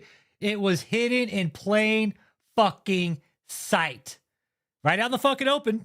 People driving by it all fucking day. What's going on over there? It can be for, Daniela, it can be for a number of things, dude.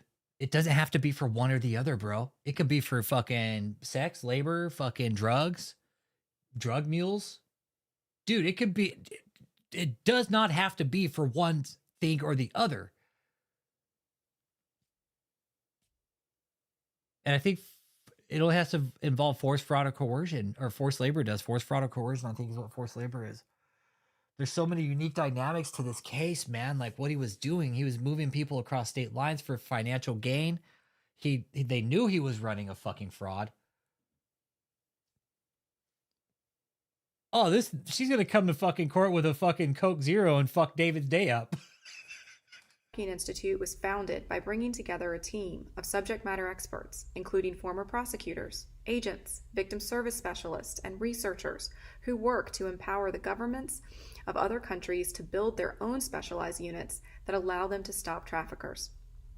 In order to assist those most vulnerable to trafficking, we must first empower the professionals capable of identifying and prosecuting the criminals who exploit them. We recently had the pleasure of introducing you to my colleague, Tyler Dunman, another veteran human trafficking prosecutor living and working in Uganda as special counsel to the Director of Public Prosecutions. Even during lockdown, and maybe especially during this lockdown, his work has been instrumental to the ongoing prosecution of human traffickers. Last week, he assisted prosecutors in filing trafficking charges and making arrests in 2 new cases. While the global pandemic adds a new level of difficulty to already challenging work, our team is working tirelessly to assist those who need help the most. What you should know is that whether the Institute is working in Belize or in Birmingham, in Uganda or Utah, our mission remains consistent: to equip and encourage specialized investigative units to expertly prosecute this prolific crime and hold traffickers accountable for their conduct. While we further our work in Belize by training law enforcement and assisting in the creation of a specialized unit, we are able to assist prosecutors in the United States at the same time by drafting briefs to educate federal courts to ensure the appropriate sentencing of traffickers. I'm excited today to share with you another one of the unique ways that the Human Trafficking Institute accomplishes its mission in the United States and encourages best practices around the world. She's all, I'm excited. Since 2017, the Institute has published an annual federal human trafficking report. This report did not previously exist and provides a unique resource to practitioners and the public alike by presenting an in-depth analysis of every criminal and civil human trafficking case handled by federal courts in the United States. As you'll see, this report identifies methods of coercion and types of recruitment used by traffickers to exploit victims, and also provides an expert analysis of trends in federal prosecutions over the last several years. The report highlights how human trafficking survivors are also using civil lawsuits to seek damages for the harm suffered at the hands of their traffickers. See what we said? Hey.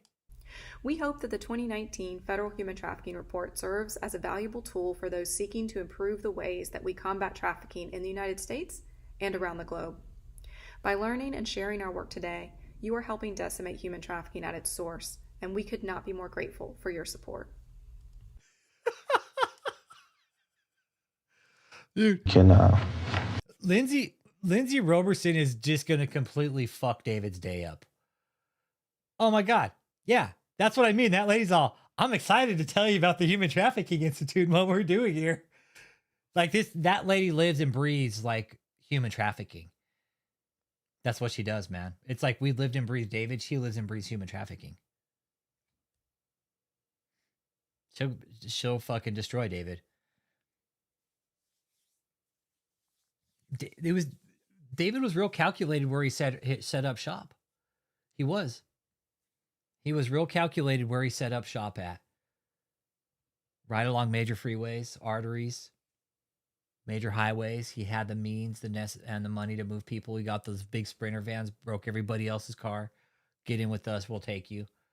Don't worry about it. You don't need a car anymore. We got you. Started moving people across state lines. doing it for a financial gain, not paying taxes. That constitutes money laundering. Now he's moving people across state lines, not paying them. There's a lot of fucking tax laws that are probably going to get involved here, I would like to think. I'm just guessing.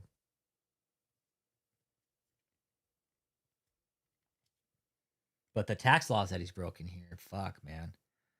Like, dude got away with a lot. David got away with a lot. And for him to now come out and blame everybody else, right? Because that's what this stream's about. This stream is about David blaming everybody else but himself. I mean, seriously, members that are still there, how do you justify that? How do you justify David blaming everybody else? Was it the 8 members that came out and talked about David that made him collect all the pictures, launder the money? Like, seriously. Ask yourself that question. What is it?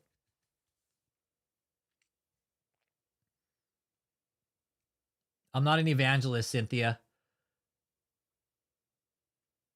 I'm not an evangelist, but yeah, when David got busted, the fucking internet blew up like it typically does when some asshole like this goes down. All the other Christian channels, everybody's all, oh, we told everybody. You guys didn't tell them shit. Tell them shit. David's in trouble. He's in a lot of fucking trouble. And if you're just dropping in, Cynthia, he's literally blaming all the survivors and stuff that have come out and talked about him. Basically saying it's the 8 disgruntled employees' fault. You know, they were here on their own will, but it's their fault that I'm in trouble, basically. Fucking asshole. Total fucking narcissist, man. It's just what he would do. Typical.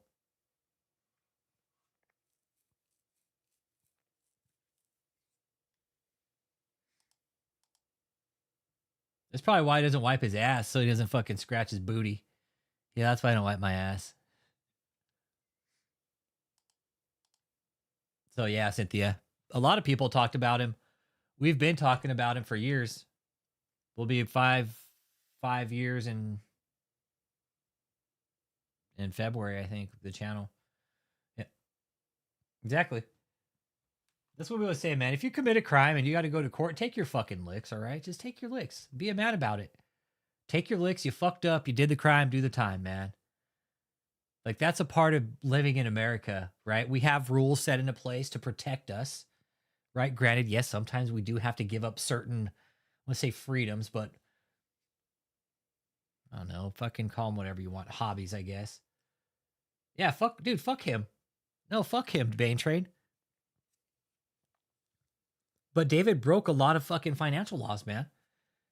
And I think where the feds got real curious when he bought up all the properties all fast, they're like, holy fucking shit.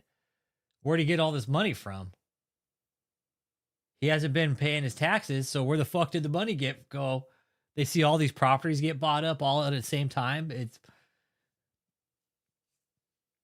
without paying, doing shady shit with the banks, moving people around, setting up call centers and HOAs, man. You're exactly right. Right. Ever since fucking 9/11, right? Ever since 9/11, there's really no such thing as absolute freedom.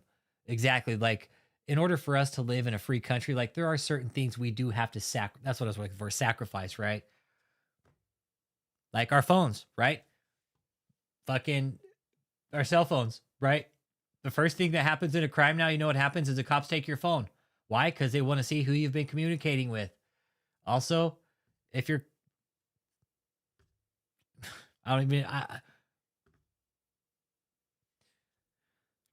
just don't commit a crime on your fucking phone. Don't collect images on your phone that could implicate you in some kind of fucking case with children, okay? Because if you're let me tell you something. If you're downloading shit to like Dropbox or whatever, guess what? You know there's somebody on the other end monitoring that, and if they see those images start going into Dropboxes, they bloop, hey, we got these images going into Dropbox. And the feds will just start investigating it. You won't even fucking know. I've been watching these videos about dudes getting fucking nailed because they're putting images in like a Dropbox, right? And somebody on the other end who's monitoring is like, they call the fucking national hotline for fucking exploited children. Probably got it on fucking speed dial. They're like, bloop, bloop. They're like, yeah, you got another one? Okay, what's the phone number? What's the email address? We'll go from there. Give us the email address and IP address. That's all we need. We'll take it from there. Done. Done. Don't commit crimes on your phone. Okay? Just don't do it. It's stupid. Exactly. Laws are in place to protect us from fuckboys like David. You're exactly right, Dallas. That's something I learned in government. We're never totally free, right?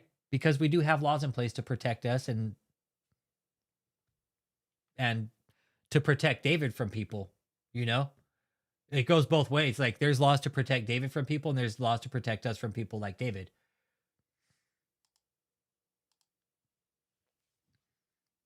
Oh, of course they all believe it was lies and cut together. Even though the clock's sitting down there ticking at the whole fucking bottom right there, they still think it's all cut together and it's not. Yep, that's a fact. It's a fact. Yeah, just don't commit crimes. Be a good, upstanding member, like, of society. Pay your bills. Abe Lincoln said it. You could, if you're in America, and you abide by the laws, you save your money, and you do right. Like you can do anything you fucking want, man. You could do anything you fucking want in America. You could be fucking president. You could get deposed like this piece of shit. Watch the eyebrow shoot right here. Fucking prick. Look at him. Watch him.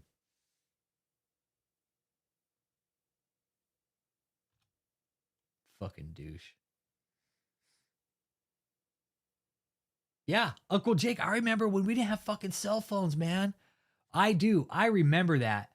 We didn't have fucking cell phones. We had a fucking phone, and we had one with a cord on it, man. We had one with a fucking cord on it.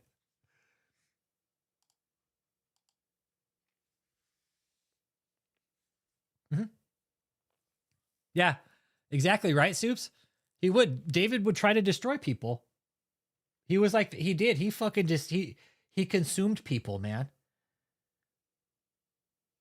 Not literally, but figuratively. He fucking, he consumed people's lives, man.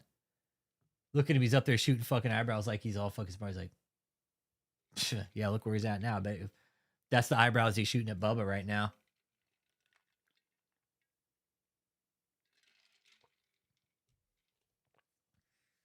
I know. Total fucking prick. Watch him.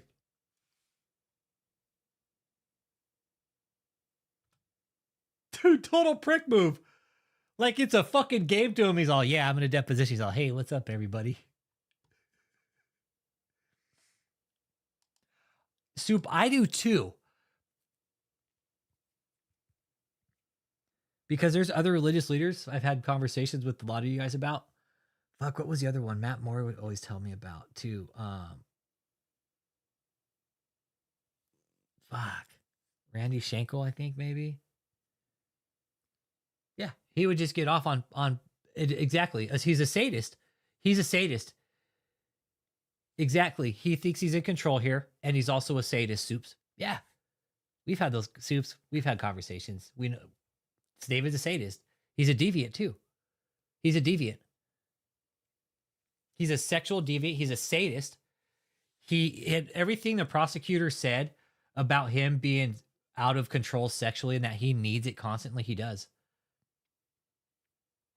He does. And that's a dangerous, dangerous man. Somebody that needs to have sex constantly. No, that's unhealthy. That needs to have, like, David was sleeping with multiple women in a day. Like, that's so unhealthy. She could be. She could be speaking to him. She might be on the list to call.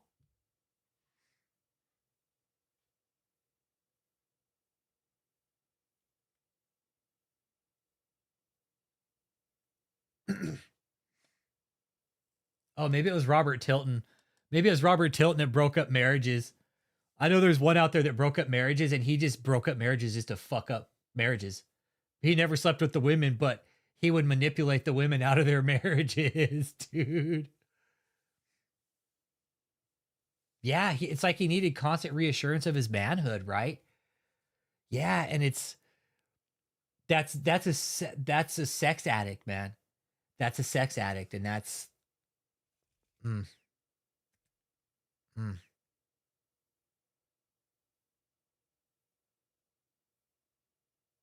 Like, yeah, sex is good, right? But in healthy proportions, you guys. Like, to the extent that David was taking it, unhealthy. Unhealthy, creating a real. I mean, he had no boundaries anymore.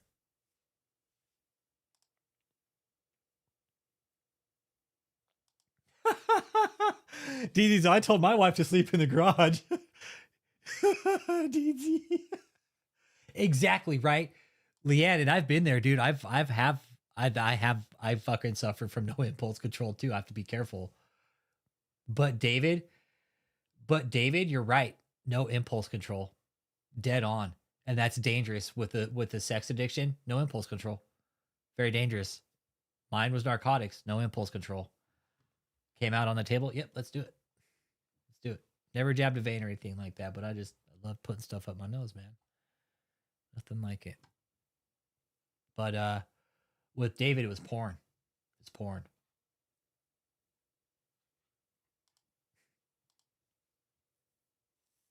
Free David. What's this say? The goat at pimping at the pulpit. I know, right? Ready Mix Mac? Yeah, he was. He was the master pimp, dude. He was. He's like the fucking pulpit pimp, dude. Yeah, that's the thing. I've done stupid shit in my life, man. But the point is you learn and you grow from those experiences, right? Like, I've learned a lot, man. I have from this addiction processes, how to deal with them, the triggers I go through. Yes. Yes, Uncle Jake. Yes, you should do that. Yes. But with David as a the deposition.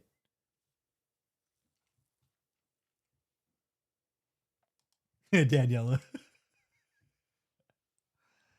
Yeah. But David, like, but again, like, he was in this position of power. Exactly. Making people a victim of your addiction. Exactly. Like his porn addiction. Exactly. Oh, it is. No, Ready Mix Mac. No, that's what we're about. No, they can keep his ass in jail, dude. Fuck that. Let his ass sit there. Hey, are you new to the channel, bro? Are you new to the channel, Ready Mix Mac? Hey, let's do some, if you're new to the channel, we got some new members in here tonight. Looks like. Hey, check this out, Ready Mix Mac. You want to hear something funny, bro? Watch. Hey, check this out, bro. Watch. You want to hear some funny ass shit? Slob too. He's a slob too. He nasty like that too. But the only reason why people would say he's a man of excellence and he's clean and all that is because he got everybody else cleaning. But if it came down to David cleaning, it'd be a pig pen. Really? So David probably don't even know how to wash his own asshole. No, he don't. No, he don't. You know, that's why he has maxi pads, because he puts them in his underwear because he don't wipe. No way. That ain't no, man, I'm trying to tell you. That's no lie. That's no lie. No way, dude. Are you serious, True story. Bro? True story. He puts maxi pads. Hold on. David puts maxi pads in his fucking underwear because he don't wipe his own ass. That's exactly what he does. That's exactly what he does. And I remember one of the women who he was involved with some years ago. She had Sorry, I'm reading the chat, dude. Everybody's like, everybody's like, what the fuck? No, it's nasty, he's nasty. dude. He's nasty like that. Yeah, one of the women that he was involved with. Can he physically not wipe his ass, or is he just not do it because he's a dirty fuck? I think he just dirty like that, man. I think he's just dirty like that. Because, I mean, you 50, 51 years old. Why you not wiping your butt, man? You know what I'm saying? What sense did that make? You know, and then he, like I said, a woman, a woman he was involved with had came to the house, right? And you know how women do, they snoop around your things or whatever. And she's snooping around and she said, she came to me and said, I knew David was cheating on me. I see pads under his sink. and, I'm thinking to myself, like, man, he wearing these pads just like you, man. You know, he nasty like that, bro. And got some Debo undies going on. that's exactly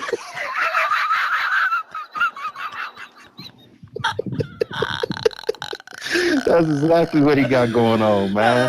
That's exactly what fucking went through Yeah. my head right now when you told me that. I figured that fucking Smokey picking up Debo's undies from fucking Friday with the shit end of the fucking straw, bro. Then fucking dropping them right on like Debo's face, bro. That's him. That is him, man. No You way. know, yeah. And you know, that's the thing, like, that's why David, the stuff he get up and talk about is ineffective because it ain't true. What I'm saying is true about this punk.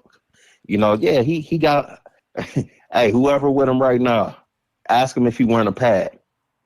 Ask him if he wearing a pad. I guarantee you he is. And if he ain't, his drawers is full of doo-doo. I'm telling you, man. He's sick like that. I mean, you got a healing ministry. I mean, if something's wrong with your bowels, Jesus can't heal that. What's wrong with you, man? What is wrong with you? I'm telling you, this guy got doo-doo stained drawers. He got, and it's so bad, right? He expects you to pick up after him. And so, you know, he would have his drawers and stuff, and like I said, full of crap, stinking. And, you know, he wants you to do his laundry for him. And so, I'll, you know, throw that stuff in the washer. You know, I'm not about to scrub your doo-doo stains out your drawers, man. You know what I'm saying? But Shit. yeah, yeah, that's him. But there was a young man who came after me. You know, I was still there during this time, but he also got in that position that I was in, and so he started washing David's underwear and things. And so David fat self gonna tell me, see, this is why you're so arrogant. He just got here and he's already washing my underwear. And I'm thinking he can have it. I'm not doing it. Call me arrogant, call me prideful, whatever. But what's that make you that you won't wash your own drawers? How arrogant are you that you won't wipe your own butt? You clown. Don't never address nobody over this way about anything. And you full of crap, literally. You liar. Little sweaty doo-doo drips there. The shitty Taylor. Apostle shitty Taylor. Doodle crumbs in his bed, bro. Doodle crumbs, He's got man. some little dingleberries popping out. This was okay. This was, for those of you that are new to the chat tonight, this was an interview. This is just a cut of it. All right. That was just a piece of it. The entirety of it is right. I'll give it to you guys. I'll put the whole link in here. It's going to be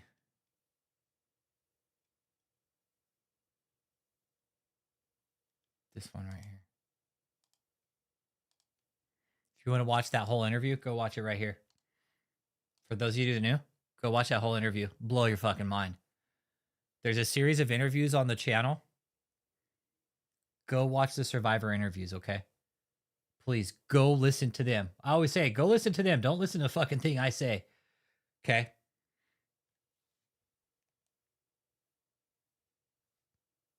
The survivors have been here. They've come out.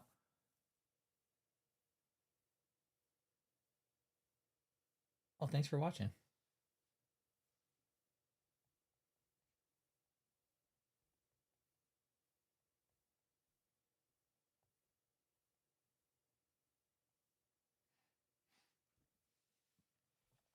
That was there's a series of them. There's his ex-girlfriend.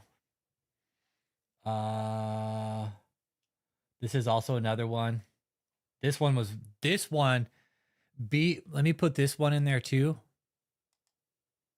Let me get a couple of the interviews in here for you guys. That's another one. This is Cliff's initial right here. I would say start with the initial on these interviews, like clips and stuff. Work your way down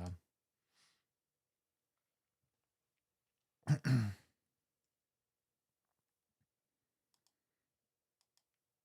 This one's really informative too with his ex-girlfriend. There's another one right there. Let's take a peek. Got that one already. We had some good ones, man.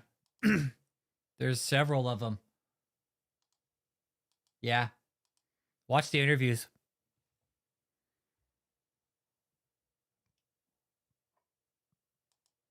This was a very intricate process. We figured out the money laundering. This is how we figured out the money laundering, man. It was nuts.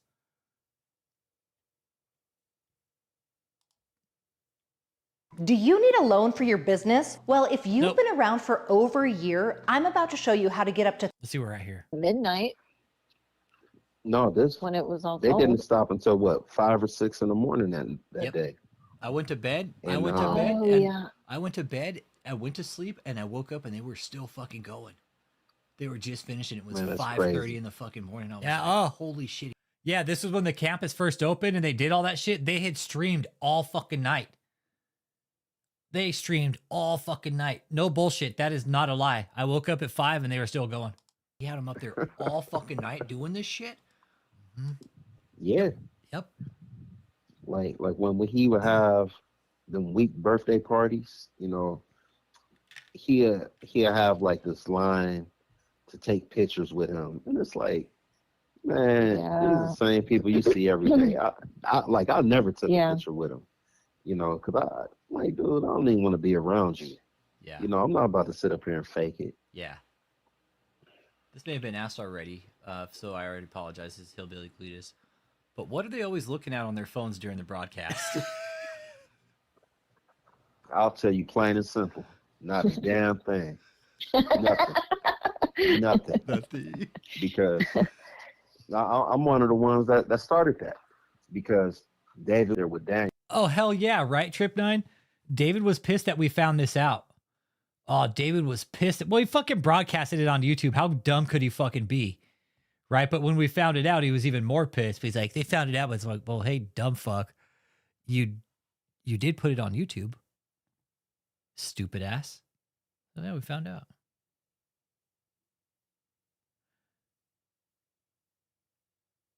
David would make his servants go to the doctor to get Adderall, huh? Yeah, it wouldn't surprise me. Right up the fucking pipe. That's what I'd do with them. Right up the nose.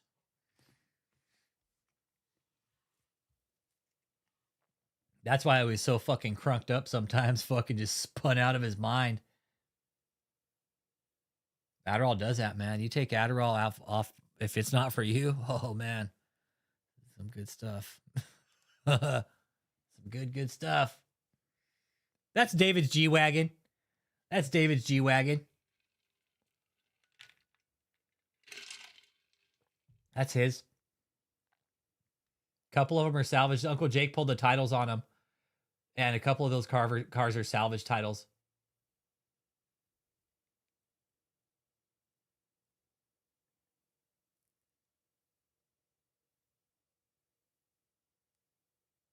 Oh, yeah. Yeah. Yeah, stupid. Like, David, like, you're right, Trip 9. For David, that's the thing. Like, David came into fucking Texas. He's like, hey, you know what? I'm going to go right into Texas where Rich lives. Just see how it turns out, right? Well, we showed up to that fucking place and put it on the map. Look, there's Paul Adam. And they're trying to say that Paul was no way involved. But the prosecutor said, oh, the money's been going back and forth between these two organizations for quite a few years. And the records will show that.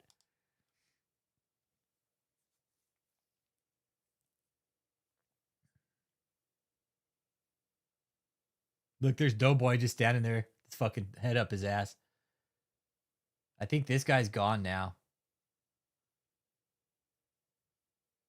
Look, all these phones, if these were a part of the cult, they all got confiscated. Oh, if you were a hater, Like, if you were a hater of David, like, you got kicked the fuck out. Dude, there's no room for people talking down to David. None at all. You couldn't talk down about him. Nope. Nope. If people even caught a fucking wind of you saying shit about David, they kick you the fuck out. You can't talk about the apostle because he gets so fucking butthurt and he's so fucking his fucking butt's so rash because he doesn't wipe his ass. Yeah, I hope the members see this now. David, again, the members that are still there, seriously think about this. Wouldn't you guys like to get out and have a relationship? Like maybe settle down, have a job of your own, go to school, finish a degree out.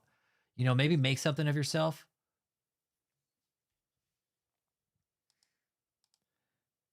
Well, we know too, Trip 9, right? Hey, we know that they found 6 fucking cell phones in a safe, plus another 3 on David. I'm wondering if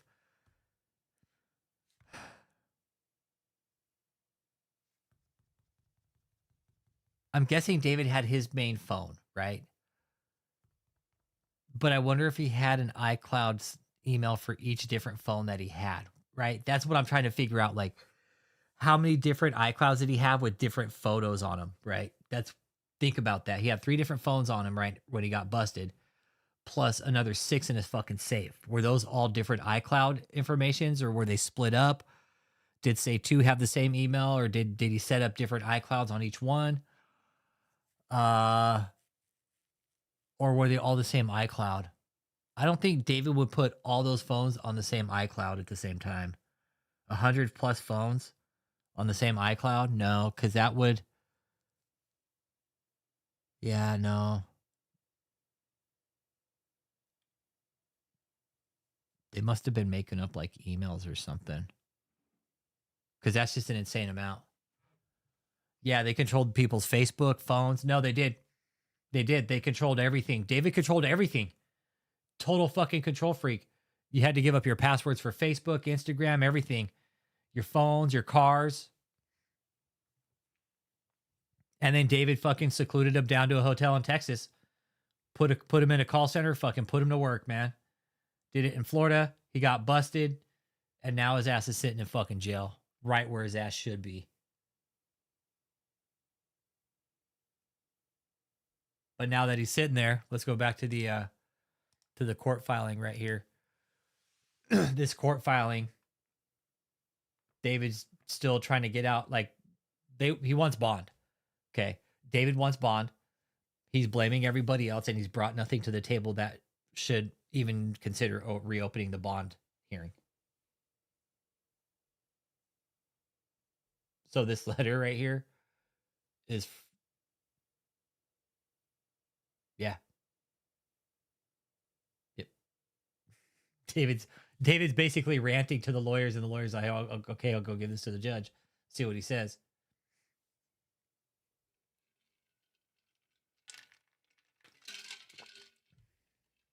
Look, right here. At least not by Mr. Taylor or his church's actions. Then, okay. Who are they? What is it of, David? Your theology? God? Oh, I'm sure the prison food's just real fucking great.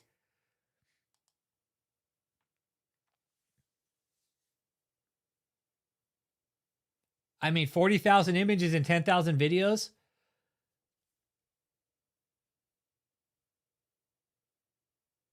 I mean, my iCloud storage, like, I don't know how much I have on my iCloud. I don't know. I don't save shit on my iCloud. I just leave it on my phone. When my shit gets filled up, I delete it, but I don't really take many pictures on my phone or download much shit. I keep my phone strictly for like calling and stuff like that, browsing the internet, shit like that, but never to like fucking just stack fucking photos up. Stupid. It just eats your memory up.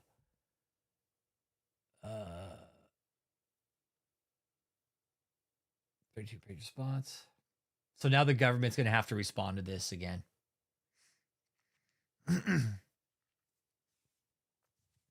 Government will come back, say, okay, well, but he's never really presented anything. Or no. Yeah, the judge. Yeah, the judge is going to rule on this. We don't know when. but it's not. And I'm going to close it up here too. It's going on 9 o'clock.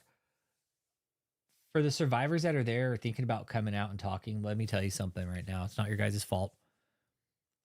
If you think, or if you've been threatened with any kind of legal repercussion with David, let me tell you, it's not going to happen. If he made you sign an NDA to not say anything, it's not going to work.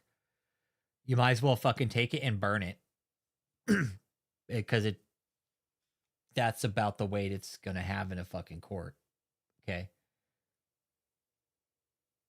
And there is help out there for you if you guys need it. Free of charge too. Free. Free 99. All you got to do is ask. Exactly. NDAs don't include illegal activity.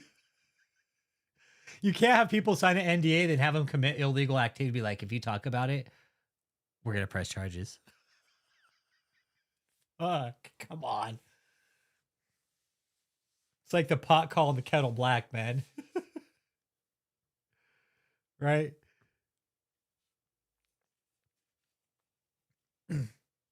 Yeah, it just doesn't. It doesn't include illegal activity. Even a priest has to report illegal confessions. Yep. Yeah, like there's certain things like even priests have to report, like child abuse. You know, if like you like fucking take somebody's life, like there's certain things they do have to report by law.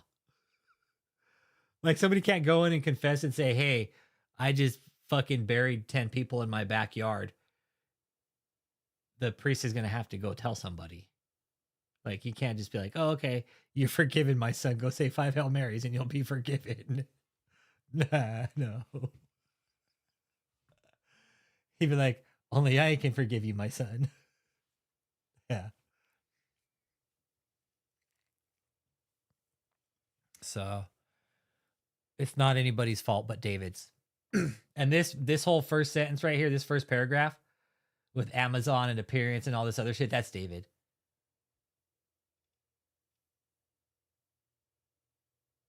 This is all David right here.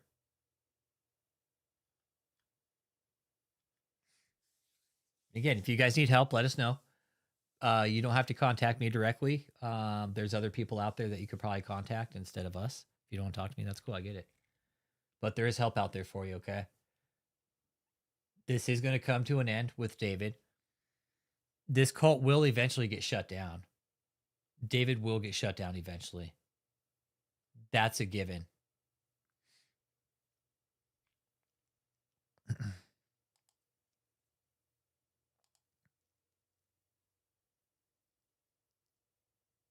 It's just a matter of time.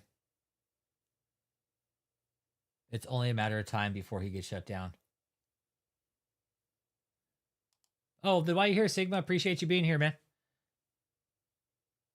Appreciate you being here, Sigma. Thanks for showing your support to the channel. Appreciate you being here. You care, so appreciate it. Thank you. Let's see how new this channel is. Let's see. Oh, this channel's brand new. Some troll. Thanks for giving me the view, Sigma. Appreciate it, bro.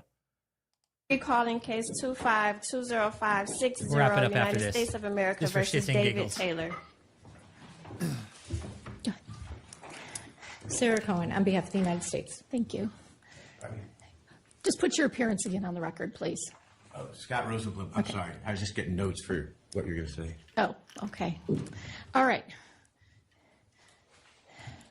Mr. Taylor, I'm going to say some things that the folks in this courtroom have probably heard a couple more times today, but it is part of my decision-making process.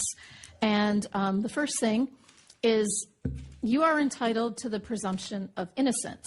There is nothing that has taken place in this hearing today, anything that was in the government's proffer, its memorandum, or anything that I might set forth in any finding that's intended or should affect that presumption of your innocence. And this is a detention hearing, and it's governed by the Bail Reform Act. And that act says that detention is considered an exceptional step. Bond is presumed unless it is determined that there are no conditions or combination of conditions that will reasonably assure your appearance or reasonably assure the safety of the community. And the act requires that I impose the least restrictive measures to provide those reasonable assurances. Now, in your case, with the charges that you are facing, it is a presumption case. And that means that these charges are so serious by their very nature that Congress has decided that it is presumed you don't get bond. But as your lawyer said, that presumption can be overcome. And I understand the government has a belief that they haven't overcome the presumption, but you just need some evidence to overcome it. You don't have a criminal history, and you have ties to varying communities.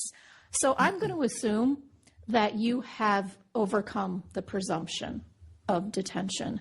But then I have to look to the 3142G factors. They were all talked about here today in some way, shape, or another, and they're in the government's brief, and they're talked about in the brief that was filed by your lawyer. The first is the nature and circumstances of the offense. It's laid out in the indictment. It's very serious. These allegations are horrific.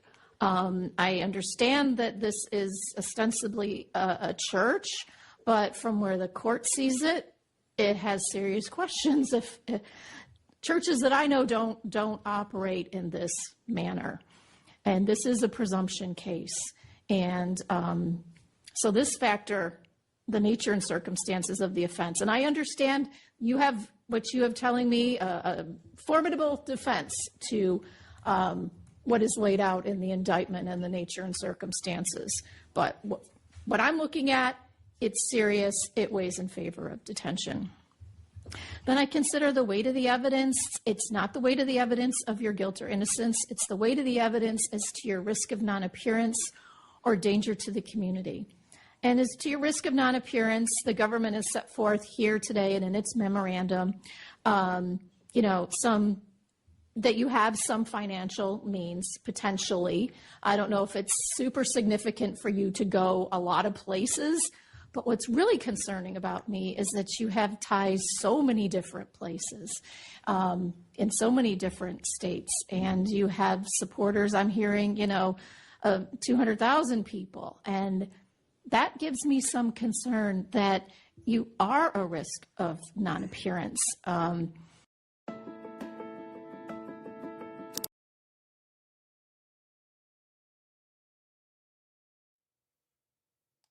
And they only have to convince me by a preponderance of the evidence. And they've come really close to that. But I'm mostly concerned about the danger to the community, and they have to show clear and convincing evidence. And I look at what's set forth in the affidavit. Those aren't just, there's allegations, yes, but there's actual text messages that are set forth that enhance what's in the affidavit. And then I heard in the government's proffer today, and I understand this is an ongoing investigation and they are still uncovering things. And the things that they have told me today that they have uncovered are very concerning, very disturbing, and, indicative of your dangerousness. And I think your history and characteristics as well. You don't have a criminal history. And by your lawyer, you've been, serving in this ministry, and you have supporters here who believe in you, and that would be a good thing in your favor. But it also cuts the other way too, because what's laid out here in this indictment and what I've read is really concerning, Mr. Taylor. You are alleged to lead this organization that is alleged to have engaged in some activity that is incredibly troubling, concerning to the court.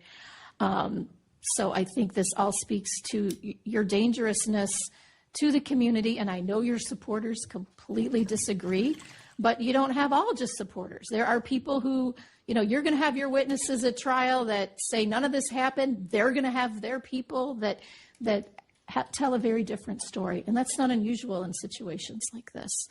But from my vantage point, I'm extremely concerned. I'm also really concerned because there's no real good place right now for me to tell you where you could go, where you would be. No, you let me talk. Okay.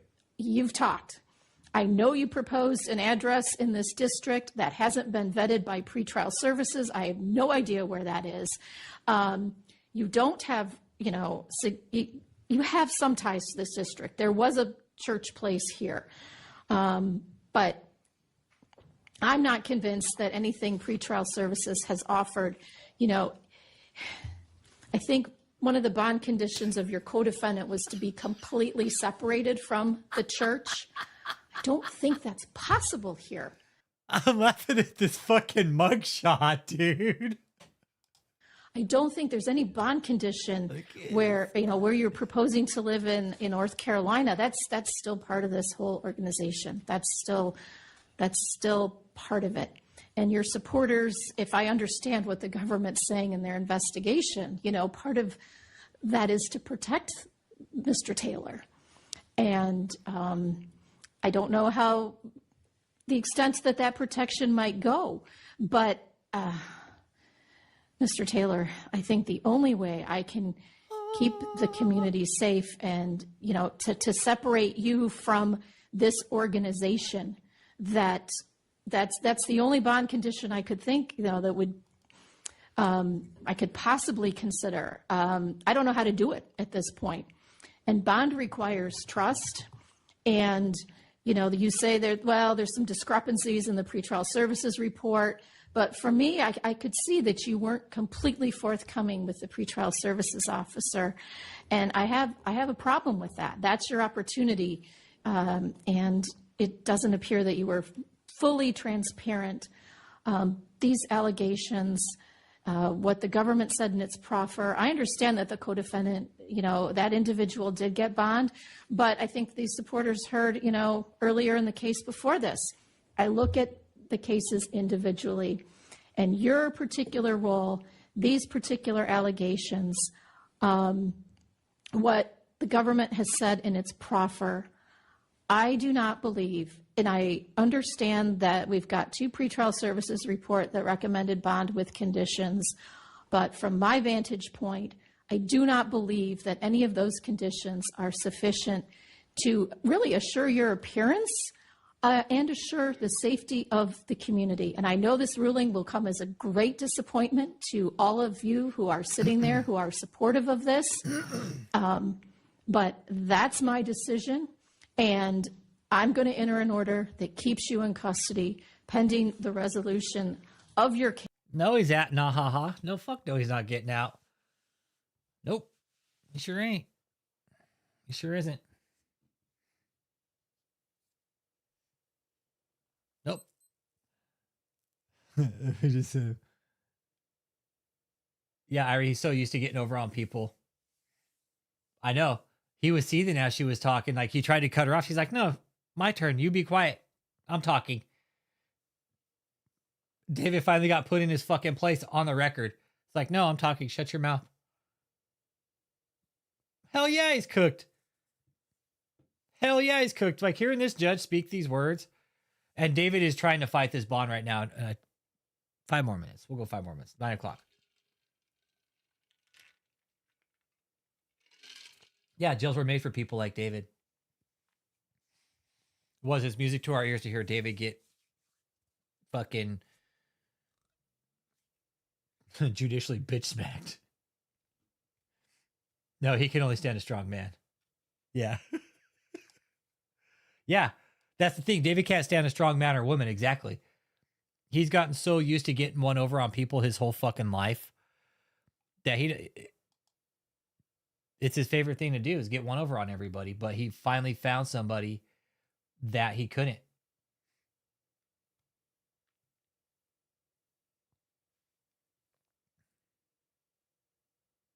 This is all happening right now, and it's real time. It's moving slowly now. The wheels of justice are turning slowly, you guys. So let's just be clear about that. That is turning. I don't know as far as Michelle goes with her bond right now. Hell yeah, he is Trip 9. That's why he's fucking writing the judge. That was David ranting. It was. Me and Uncle Jake were talking about it today. You read it? It is. It's David being a little bitch. Oh, I don't want to be in jail, basically. And the judge.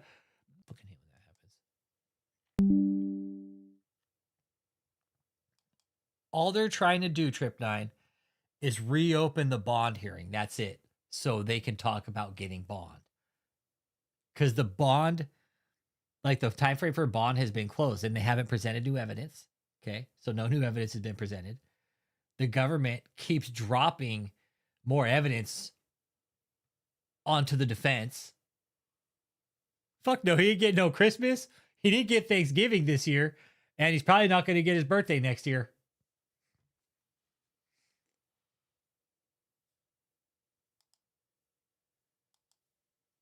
Oh, hell yeah. Yeah, if you ain't showering, like Jen Pop will punk you. Yeah, dude, you don't fuck around in prison like that. No. It's the same in the military, dude. You live in the barracks and you had a guy stinking, you better go wash your ass, dude. You better go wash your stinky fucking ass. I don't want to smell it. We did. There are a few guys in my unit we had to tell, go wash your fucking ass, dude. You fucking stink.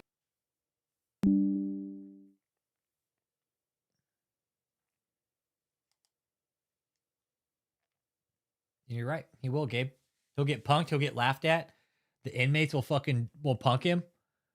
They will, because it creates an unhealthy environment for everybody else too.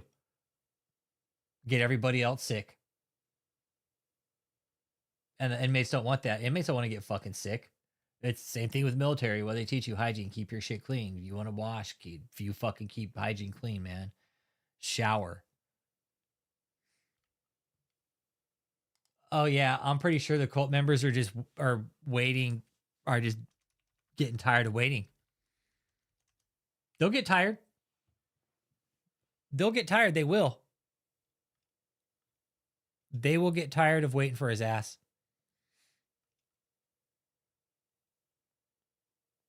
That is a given. Look, it's all just negative shit about him now. It's like the farther down the algorithm you go. Jesus Christ. That's his second channel.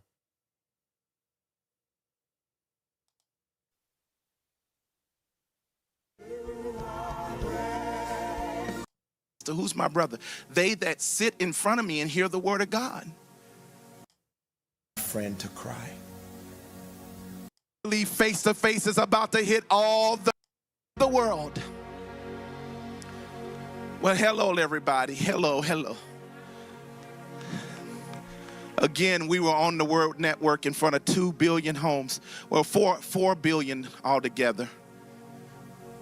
And they be giving me statistics. Usually, it's probably about 100 million, 200 million watching, depending, out of all those billions of homes. That's where he docks me. But that's still a lot of people. Asshole. Give the Lord a shout of praise.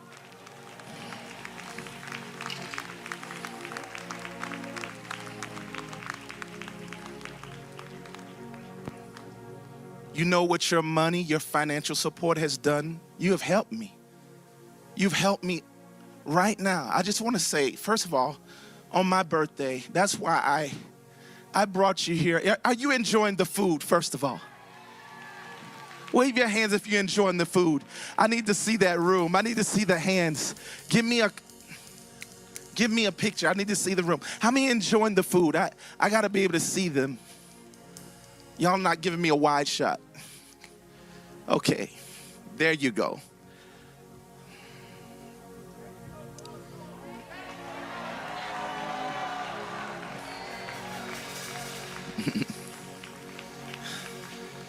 I had one idiot that left this ministry and betrayed. You know, Jesus showed me that the devil was going to get in him and betray. And he's on a demonic show with some guy named Rich Holmes that keeps putting out evil stuff on about me and about the ministry. And he's joined up and said, I saw he would betray years ago. And one of the things he said is, oh, he got birthday parties. He paid for everything. Let's see what date this was aired on. Hang on. This was David's last birthday.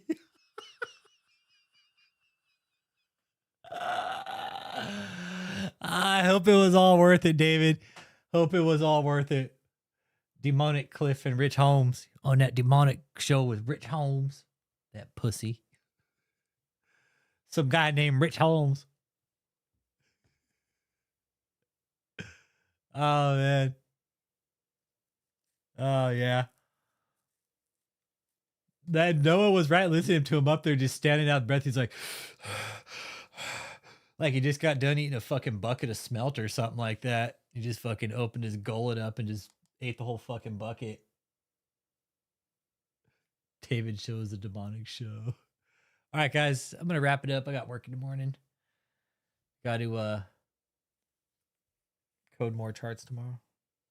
So do that. And then tomorrow we're going to do something kind of special, all right? We're going to, I don't even want to post it yet because we're just going to do it. The homie Thigh said we should, and I was like, you know what? I think that's a good idea. So we're going to do it tomorrow, and you guys will see the title at some point tomorrow, and we're just going to have fun with it, okay? And we're going to laugh tomorrow for sure. We're going to laugh at probably some of the best fucking content that there is on David.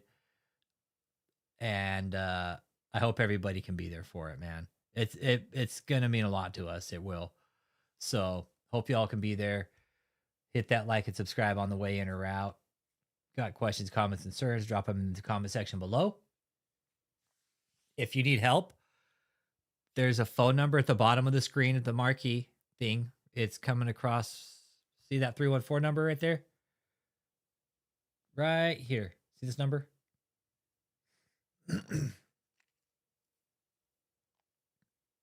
You can text that. Text that number, okay? Don't call for whatever reason. I don't get calls. It's fucking weird. It's a Google Voice number for obvious reasons, but if you call, if you're going to text, like shoot it to that number there, okay? If you need help out, shoot it to that number here. I'll put you right in touch with somebody that can help you right away, okay? So we are here to help you guys. There is help out there for you. No more birthdays for David. Eventually, there's going to be no more birthdays or Christmases or holidays for Michelle either. So, y'all, thanks for being here, man. Everybody that was new tonight, appreciate you. Where's that one dude that was trolling? That other guy. Yeah, the nah ha ha ha guy. That guy was trolling. I don't know who it was, but that